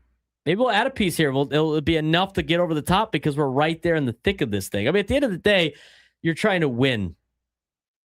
You're trying to win. Any chance you have to win, I think you have to take advantage of the opportunity instead of playing the punt card. I think you have to try to take that chance. The National League, is it that much better than the American League? I mean, the Dodgers are like the major narrative emerging. Of course, the National League may have surpassed the American League in overall quality. Dodgers coming into the season, having the highest payroll, being one of those teams, but the National League owns a 23-game advantage in interleague play going into this week. The National League, looking at it, you have the Phillies and the Braves and Mets, who are just two opposite ends of the spectrum. The NL East could pretty much be the AL Central at this point because they're all 3 games under 500. The NL Central is the flip reverse of the AL Central, where everyone is 2 or 3 games above instead of 2 or 3 games under. And then there's the West, who you've got 2 up at the top, 2 down at the bottom on the opposite end of the spectrum. 1 in the middle. And then the one in the middle sitting at right at 500. So, I mean, I think part of it is still the early season craziness. But there are clearly teams on opposite ends of the spectrum that you can see. You can see clearly who some of the good teams are. You can see clearly who some of the bad teams are. And it's a lot of those tweeners right now that you thought, maybe they do have a chance, maybe they don't have a chance, that are sorting themselves out right now. You look at just go back to the National League, and this is what Jeff Passan laid out about why you should be skeptical of the whole narrative. By the way, at the quarter poll, I mean, there's not, it's still early, but this is why you should be a little bit cautious about like pushing back, like pushing hard that the National League is just so much better than the American League. Uneven schedules, home road imbalances, small sample sizes, and early season variance. Last year, by the way, National League also started strong in interleague play, jumped out to a great start, and the American League ultimately finished with a better record overall than the National League. The NL dominance conversation may be a little premature at this point in time, but the American League has just I thought by now a lot of these teams would start coming back up to earth, if you will, as they're have been near the bottom. But I mean, so many of these teams are just struggling in the American League. I think a lot of it has to do with the schedule. But if you look at like teams that have a plus run differential in the American League, that's also not good. It's the Rays and the Yankees. Yeah. And then it's everyone else. Guardians have a +1 in the run differential. Tigers are +4. Mariners +4. Everybody else is a negative run differential. Shoot, Baltimore is -40. That's the worst in the league. They're in 3rd place in their division. Everything you need to know about what the American League is doing right now. When we come back, we'll talk a little bit about what happened over the weekend with San Diego FC. Aztecs football finished up their spring. Plus, later on, we have a preview of Padres and Brewers. And going into the next break, I'll give you a trivia question where the winner will win tickets to Padres and A's next week. Talk more about that later on as we continue on the Braden Surprenant Show. San Diego Sports Station 97 through the Fan. The MLB season right now is completely split in 2 directions. On one side, you've got the Chicago Cubs on a historic heater, multiple double-digit win streaks already this season, and now they're sitting at number 1 in baseball. Right behind them are the Milwaukee Brewers, the Los Angeles Dodgers, the New York Yankees, still the heavyweights, still dangerous, and still loaded. But here's where it gets weird. The American League has only a few winning teams overall. In fact, they got 3. And yet it still dominates the top of the power rankings. So even though teams are struggling, they're still being viewed as contenders. Meanwhile, surprise team like the Cardinals, Royals, and Pirates are hanging around, and established teams like the Mets, Astros, and Mariners are all under pressure early. So are we watching true parity in baseball, or just early season chaos before the real separation begins? American League is struggling, but the top is still loaded. There's a strange split happening in baseball right now as the American League has just 3 teams with winning records. And yet when you look at the power rankings from ESPN.com and MLB.com and all the power ranking aficionados out there, the American League still makes up nearly half of the top 16 teams. So what does this mean? League feels uneven, but the top end talent is absolutely real in the American League, even though they only have 3 teams with a winning record. Yeah, for sure. And I mean, we went through them, didn't we? On the show, I believe it's just the Yankees, Rays, and the A's, and the Athletics are the only 3, at least as of this recording. And on then Monday, the Guardians are 11th. 500, if you want to, but they're not. It's not a winning record. It's not a winning team. It is not. So you could definitely tell the Yankees obviously are very, very real. The A's can't really say for sure just yet. They've been down in the dumps for so many years. Same thing with the Rays, but when they have a team like this, when they have a good record like this, they usually stick around, and they have a lot of very, very good young players on that team. So those three teams, at least two of the three are very, very for real, I think. New number one in these metrics, the Chicago Cubs. They've been on fire. We just saw them not too long ago here at Petco Park. They are the hottest team in baseball right now.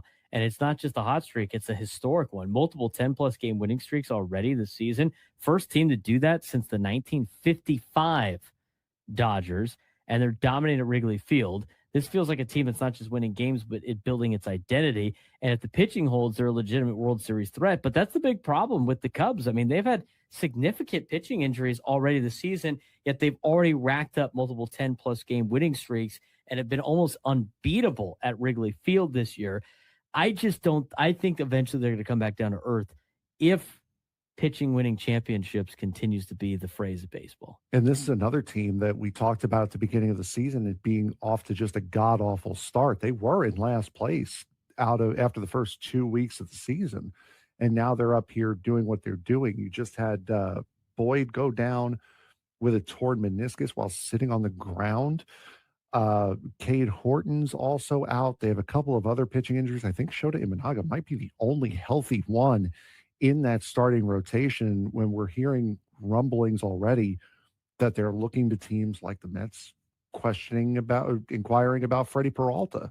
So they're already out there looking for pitching help, and it's not even the middle of May yet. I can't believe the Braves come in at number 2, just short of number 1. Nothing about them looks weak. I mean, they've been the standard so far this season. They just took 2 out of 3 from LA and really bludgeoned them over the weekend. Massive NL East lead. They lead the division by 8.5 games. They have stability across the lineup and the rotation. Still one of the most complete teams in baseball. And even when they're not number 1, they still feel like the safest bet in the National League right now. They're also missing a lot of guys. Spencer Strider's starting to look like he's coming back to normal. Spencer Schwellenbach is on the IL right now, and I think part of the reason why Atlanta dropped to number 2 is because of how weak the National League East is. The Cubs are the first place team in the best division in baseball, and as you mentioned, the 2 10-plus game winning streaks. The Braves are good.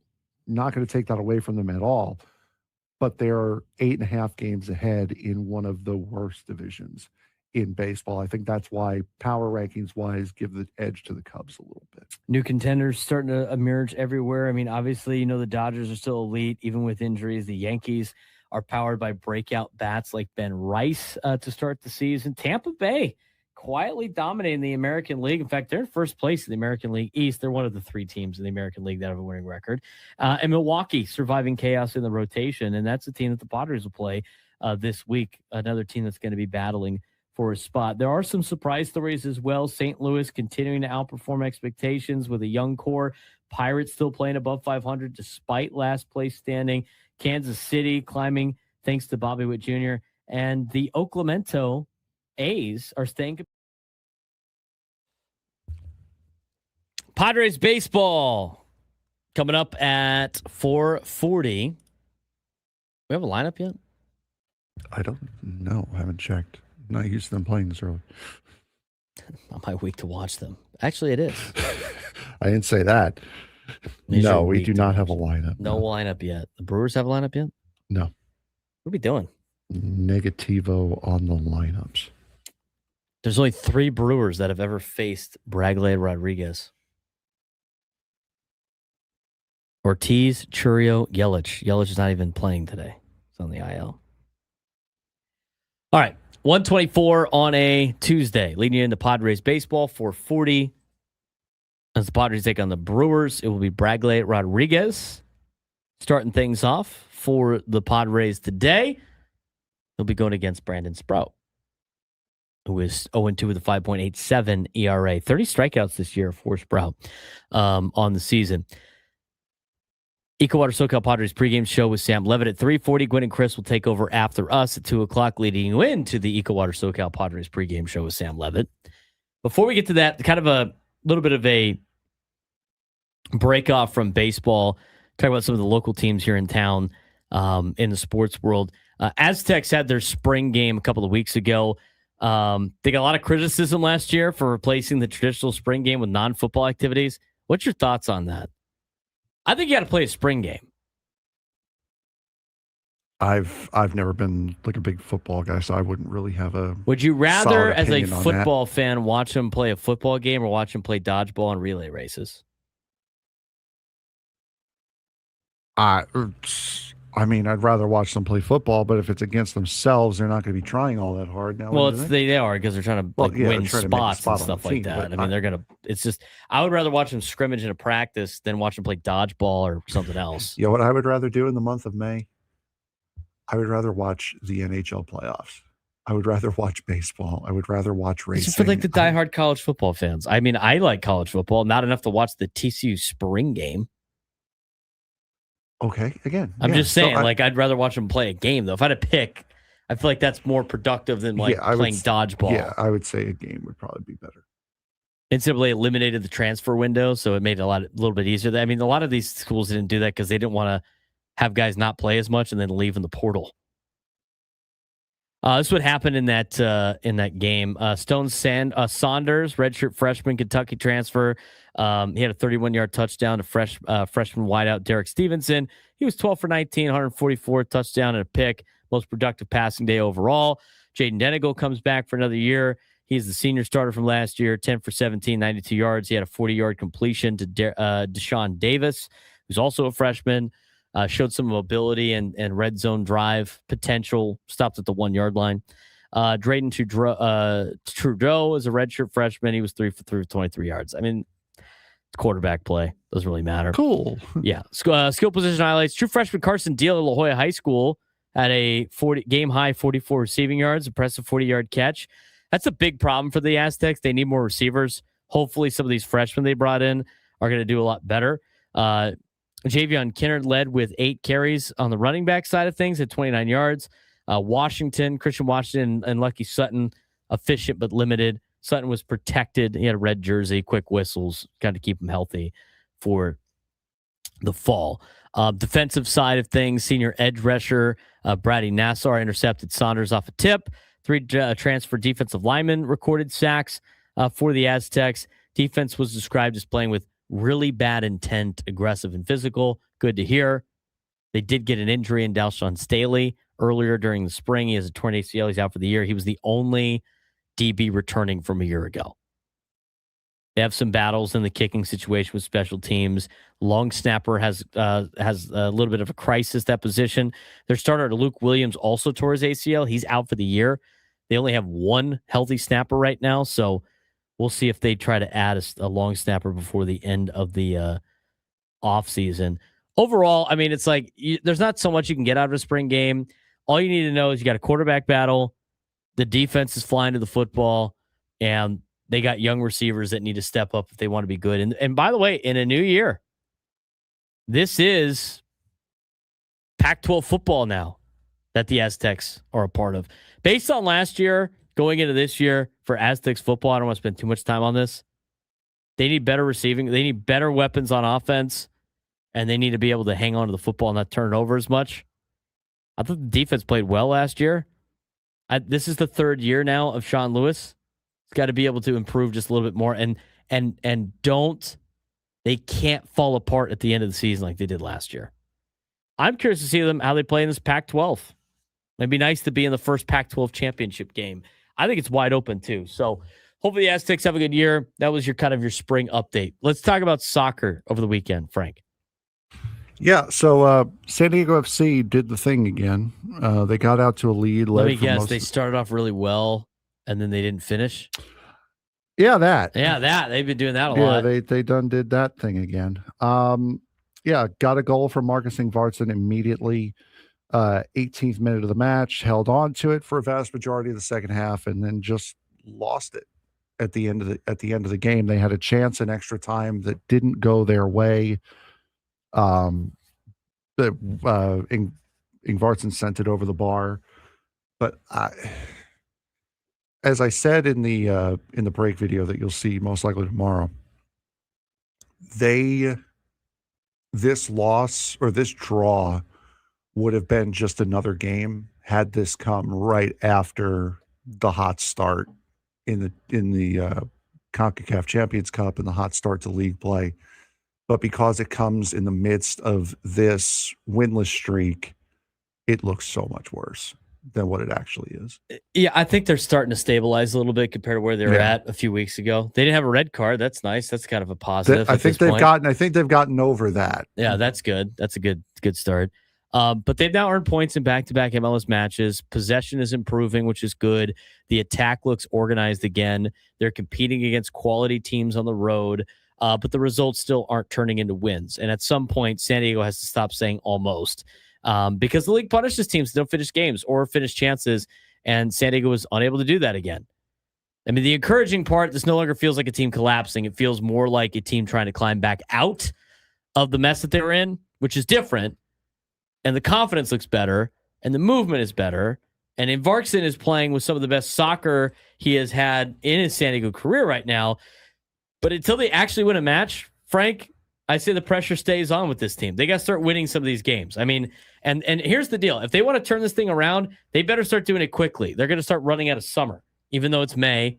They have some time, but that slowly starts to dissipate as the season goes on. You can't have this stretch continue of however many games it's been in a row without a win. No, and they're playing Austin FC, a team that they handled pretty well last year, this weekend at Snapdragon. So they've got a friendly kind of team coming in for them that they're really going to need to win, because the home fans are starting to become a little bit restless, saying continuously bringing up Chucky Lozano as if he's going to change anything that's happening. They are getting restless, and unfortunately, with the Padres being in first place, this is going to be something that they're going to have to contend with for this year and next year before they switch to the winter schedule. They're in danger now of becoming irrelevant because the Padres are doing so good. You gave them a little bit of leeway because of how good their start was to the season. And then it was the disbelief of how is this team this bad? And you're watching to see how long it takes them to climb out of it. And now, because it's been as prolonged as it is, they're starting to fall out of relevancy, especially with the Padres being in first place. No, I mean, it was going to be tough for them to compete with the Padres anyway. For sure. But we haven't talked too much about it. We haven't had a lot of people ask us about it. I mean, they just started to just play poorly. If they had this season last year, it would have been tough. They'd have no shot. It would have been tough to try to establish yourself Yep. in San Diego. I mean, it still is. I think you get like a couple of years. I mean, if they continue on this stretch and then have a bad year next year, I mean, they might just disappear for a lot of people in this town. But they got to start finishing some games. We have a lineup. When we come back, we will get to that lineup. We will get you a preview of Padres and Brewers. But we have tickets to give away for May 23rd as the Padres host the Athletics. You can get your tickets at padres.com/tickets. If you're the first one to call in, 833-288-0973, 833-288-0973. First one to call in and to answer this trivia question. Before they got to Sacramento, where are the three other cities that the Athletics have called home? First one to call in and answer those three cities correctly will win a pair of tickets to Padres and A's on May 23rd. 833-288-0973, 833-288-0973. Three cities that the A's called home before Sacramento. Call in, give us those three answers. You will win tickets to Padres and A's. We'll announce the winner when we come back. We will also get you a preview of Padres and Brewers and get you today's lineup that just came out a couple of minutes ago on the Braden Surprenant Show, San Diego Summer Sports Station 97.3 The Fan. The San Diego Toreros are stuck in a pattern right now. Competitive starts, but inconsistent finishes. Against UC Irvine, they jumped out to a 4-0 lead early behind strong hitting and another huge on-base performance from C.J. Moran. For a moment, it looked like control, but then everything flipped. UC Irvine stormed back with a key 3-run homer, and San Diego was held to just one hit the rest of the way in a 9-4 loss, and that's been the theme all season. This is a team with real talent. Andrew Ghana, C.J. Moran, Phoenix Brandt, they're producing, but the consistency over 9 innings just isn't there yet. They can compete in stretches. They just haven't learned how to finish. And as the season winds down, that's the difference between a promising team and a complete one, and a team that should be making the West Coast Conference Tournament and a team that will probably not make the West Coast Conference Tournament. This week for the Toreros, the storyline across multiple programs has been consistent, early momentum, competitive stretches, but difficulty finishing games when it matters most. Sounds a lot like San Diego FC right now, Frank. Yeah, it does. From baseball's blown early lead against UC Irvine to softball's emotional senior send-off to men's tennis closing out a historic postseason run, San Diego Athletics is showing both growth and growing pains at the same time. And we'll start, of course, with baseball as the Toreros wrapped up their final midweek game of the season, falling 9-4 to UC Irvine at Fowler Park. Yeah, San Diego jumped out to a 4-0 lead after 2 innings. They were fueled by early offense and another strong on-base performance from C.J. Moran, who continues to reach base at an elite rate. Gage Mestis and the top of the lineup helped build the early cushion, and USD looked in control early. But after that second inning, everything changed. San Diego managed just 1 hit and 2 walks the rest of the way as UC Irvine steadily chipped away before a decisive 3-run home run flipped the game in the 6th. And that has become a recurring theme. Strong starts, but inconsistent finishes, which leads to the bigger picture, a tough season for the pitching staff. Yeah, on the mound, San Diego used a season-high 11 pitchers trying to navigate the late-game collapse. Some arms did deliver, including Kyle Bade, Body. Aiden. Okay. You got 2 of the rough names, Kyle Body and Aidon Gonzalez. And a strong finish from Reese Bueno in the 9th inning. Offensively, there's clear production. Andrew Ghana continues to hit at an elite conference level. Moran remains one of the most consistent on-base players in the West Coast Conference. Phoenix Brandt and Gage Mestis have also delivered in key stretches, but baseball is about sustaining execution across all 9 innings, and that right now is the Torero's biggest problem. An emotional senior day for the softball team. San Diego Torero softball closed its season with an emotional and dominant senior day performance. A 3-0 shutout win highlighted a day where Kelsey Tadlock delivered a standout pitching performance, and Charlie Johnson closed the game to secure a combined shutout. It wasn't just a win. It was a program moment. Coaches and players reflected on the senior class's impact and the foundation they helped build for the future of the program. As for tennis, San Diego Torero's men's tennis team saw its historic postseason run end in the NCAA Sweet 16, falling at number 1 Texas 4-1. But the result doesn't define the season. USD finished 22-6, winning its 5th straight West Coast Conference regular season title and 3rd straight conference tournament championship. They got to host back-to-back years in the NCAA tournament for the first and second rounds. Oliver Tarvett picked up a statement win over a top-ranked opponent and his final season, along with teammates Klassen and Niedner, cements one of the strongest eras in program history. Final takeaway for USD Athletics this week. Across baseball, softball, and tennis, the team was the same. Teams are competitive over there in Linda Vista. They have the talent. They win in moments. But the next step is consistency and closing, and that will define the next chapter for Torero Athletics as they move on to the fall season of 20. Coming up on Wednesday.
140. 140 on a Tuesday. We're 2 hours away from the EcoWater SoCal Padres pregame show. Cut up at 3:40, which means we're 3 hours away from Padres and Brewers coming up at 4:40 p.m. Pacific time. Bragley Rodriguez will pitch to start the game today for your San Diego Padres. They'll be going against Brandon Sprout of the Milwaukee Brewers. Sprout. Sprout's 0-2 with a 5.87 ERA. Bragley 0-2 with a 1.83 ERA. You only see probably one inning of Bragley because Matt Waldron was expected to start today. Sounds like he will be the bulk guy, if you will, followed by Bragley being the opener for the Padres. Worked so well the first time, might as well do it again. Padres got a lineup out. Where's our little sounder that we stole from Gwen and Chris on our gimmick steal? Oh, no. There it is. You have a lineup. I like stealing that bit. You know, that should be a universal bit for everybody on the shows. I don't know how many times Ben and Woods will be able to use it, but it's fun to do. Leading off playing center field, Jackson Merrill batting second, playing second base. Oh, man, people are going to lose their minds tomorrow, aren't they? Fernando's playing second base again. I mean, after the error on Friday, can we really stop with the Fernando in right field experiment? Guy's an infielder. Let's be real here. You wanted to tell that joke again, didn't you? How many games has he played at second base? Is this his 9th start at second base now? 10th, maybe? Check the game logs. It's so funny. Was that Friday's show that we had to hear everybody be like, "I'm done with the Fernando at second experiment. It just makes the outfield terrible." That was so gold. Yeah. That was such gold. That was amazing. I love that. And then he has to play in the outfield. Somebody immediately on social media on there was like, Nick Castellanos would have fielded that ball. Classic.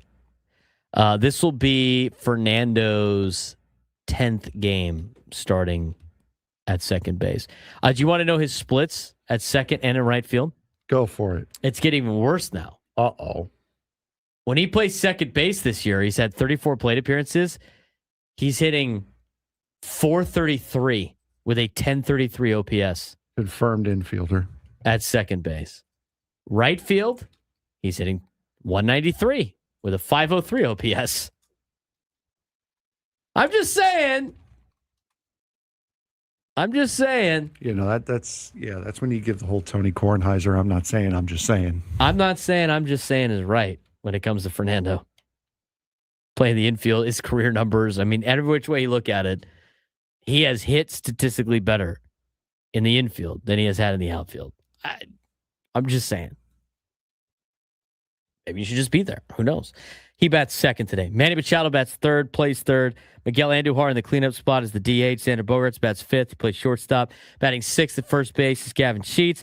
Nick Castellanos bats seventh. He plays right field. Ramon Laureano batting eighth, plays left. Freddie Fermin is the catcher. He bats ninth. Starting lineup today. Laureano's extra low in the lineup today. Little surprised by that, but at the same time, Laureano's done well hitting down lower in the lineup. Yeah, that's what I said. I'm like, they put him right down at the bottom. Like, I know he was hitting better at 5, 6, 7, but to put him at 8 feels a little rough. What a length of a lineup. I don't mind it. It's good. We got to get the top of the order going anyway. Do we dare dive into the numbers for the leadoff guy this season for the Padres again? Dare. Oh, man. It never gets any better. Got a walk on Sunday. That's true. Did get a walk on Sunday. You had the leadoff hitter on Sunday. You got to walk before you can crawl. Reverse that. Okay, here's the batting splits for the San Diego Padres for the leadoff man. Before we talk about the Brewers a little bit. Because the leadoff hitter, the leading off thing has been a massive problem for this team. We're now a quarter into the season. Quarter pole, everybody likes to say. First bat of the game through 40 games, Frank. You ready for this? Go for it. Guess how many hits they have? 3. Nope, still 2. Was that a legit guess you had? Yes. Oh my God. And we've studied it too forever. I thought they'd gotten one more. No, they didn't get one. They got the walk. It's happened now twice. I've tried to give the Padres the benefit of the doubt, and I've gotten You gotta burned stop doing that. both times. You gotta stop doing that. Yeah, they have 2 hits. Jackson Merrill at least has worked 2 walks in his 7 games as leading off. Yeah, Frankie One-Off. That needs to be your new nickname. Frankie Left Turns and Frankie One-Off. It's amazing. Padres, it'd be great if they got the leadoff hit today. Leading off an inning, numbers are not much better. Team's still hitting 196 when leading off an inning. In terms of Jackson Merrill, who's now seen 42 plate appearances, hit 257 with an 867 OPS. His number's still pretty decent in a leading off role, if you will. He still has the best numbers. The only one better than him was Sheets for a while. Sheets is now plummeted on that list, by the way, Frank. Leading off an inning, he's now hitting 241. So it is safe to say now that on this team, out of players that have led off innings, Jackson Merrill has done it the best than anybody on this team. He has the highest average and the highest OPS. There's nobody that has higher average than him, and nobody the higher OPS who has at least 20 ABs doing it, 20 plate appearances, if you will. He also leads the team in leadoff walks. Doesn't have too many strikeouts. I like Merrill batting leadoff. Continue it. Sounds good. Milwaukee Brewers. This team's pretty good, Frank. The Brew Crew. We talked about it with our guest today in the noon hour, and Jeff Levering, Milwaukee Brewers broadcaster. But when you look at this Brewers team, Padres enter Milwaukee at 24-16, tied for first in the National League West. Brewers are 22-16 and chasing the Cubs in the National League Central. Padres are actually not tied for the NL West anymore. Dodgers lost yesterday. Hate to see it. Records. Oh, no. Yeah. Oh no. Padres have a half game lead in first place. Whatever will we do? Padres +3 on the run differential. Brewers +54. Giant red flag hanging over San Diego right now is the run differential, because they're winning a lot more games, but they're not passing the Ben Higgins run differential test. Not passing that. Brewers are +54 on the run differential.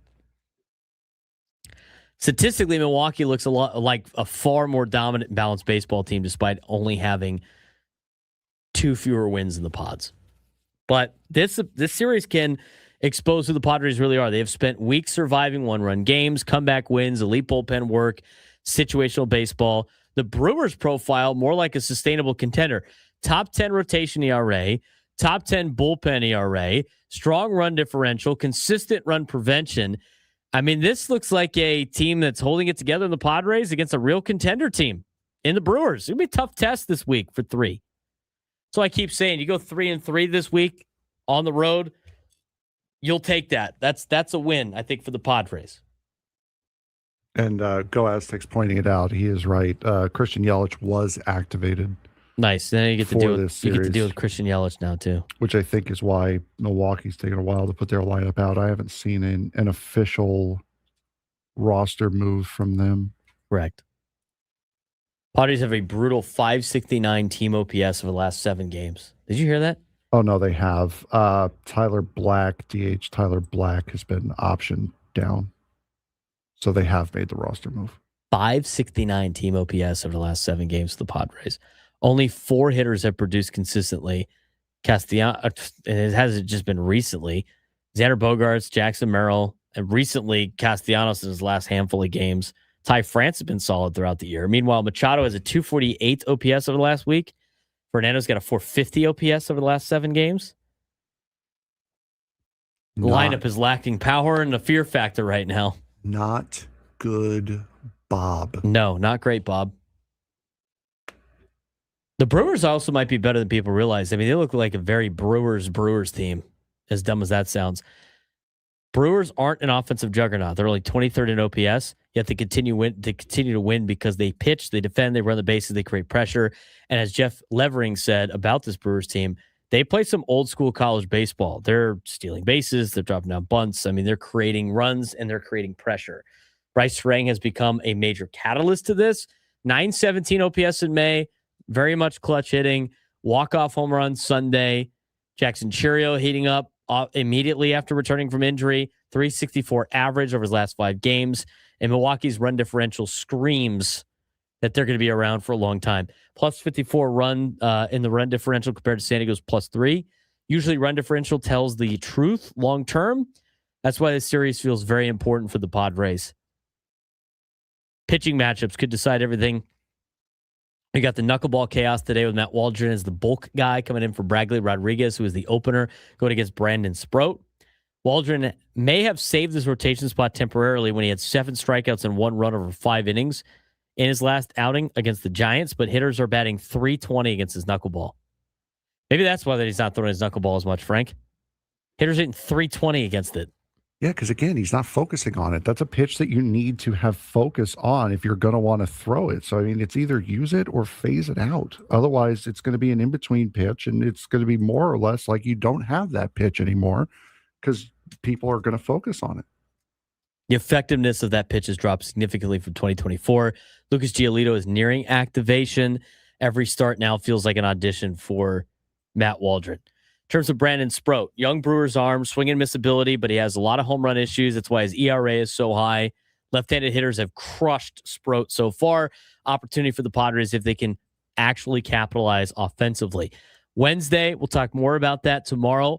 Michael King versus Jacob Mizorowski. This is an ace-level matchup on Wednesday. I mean, the Padres ace is Michael King, 2.76 ERA.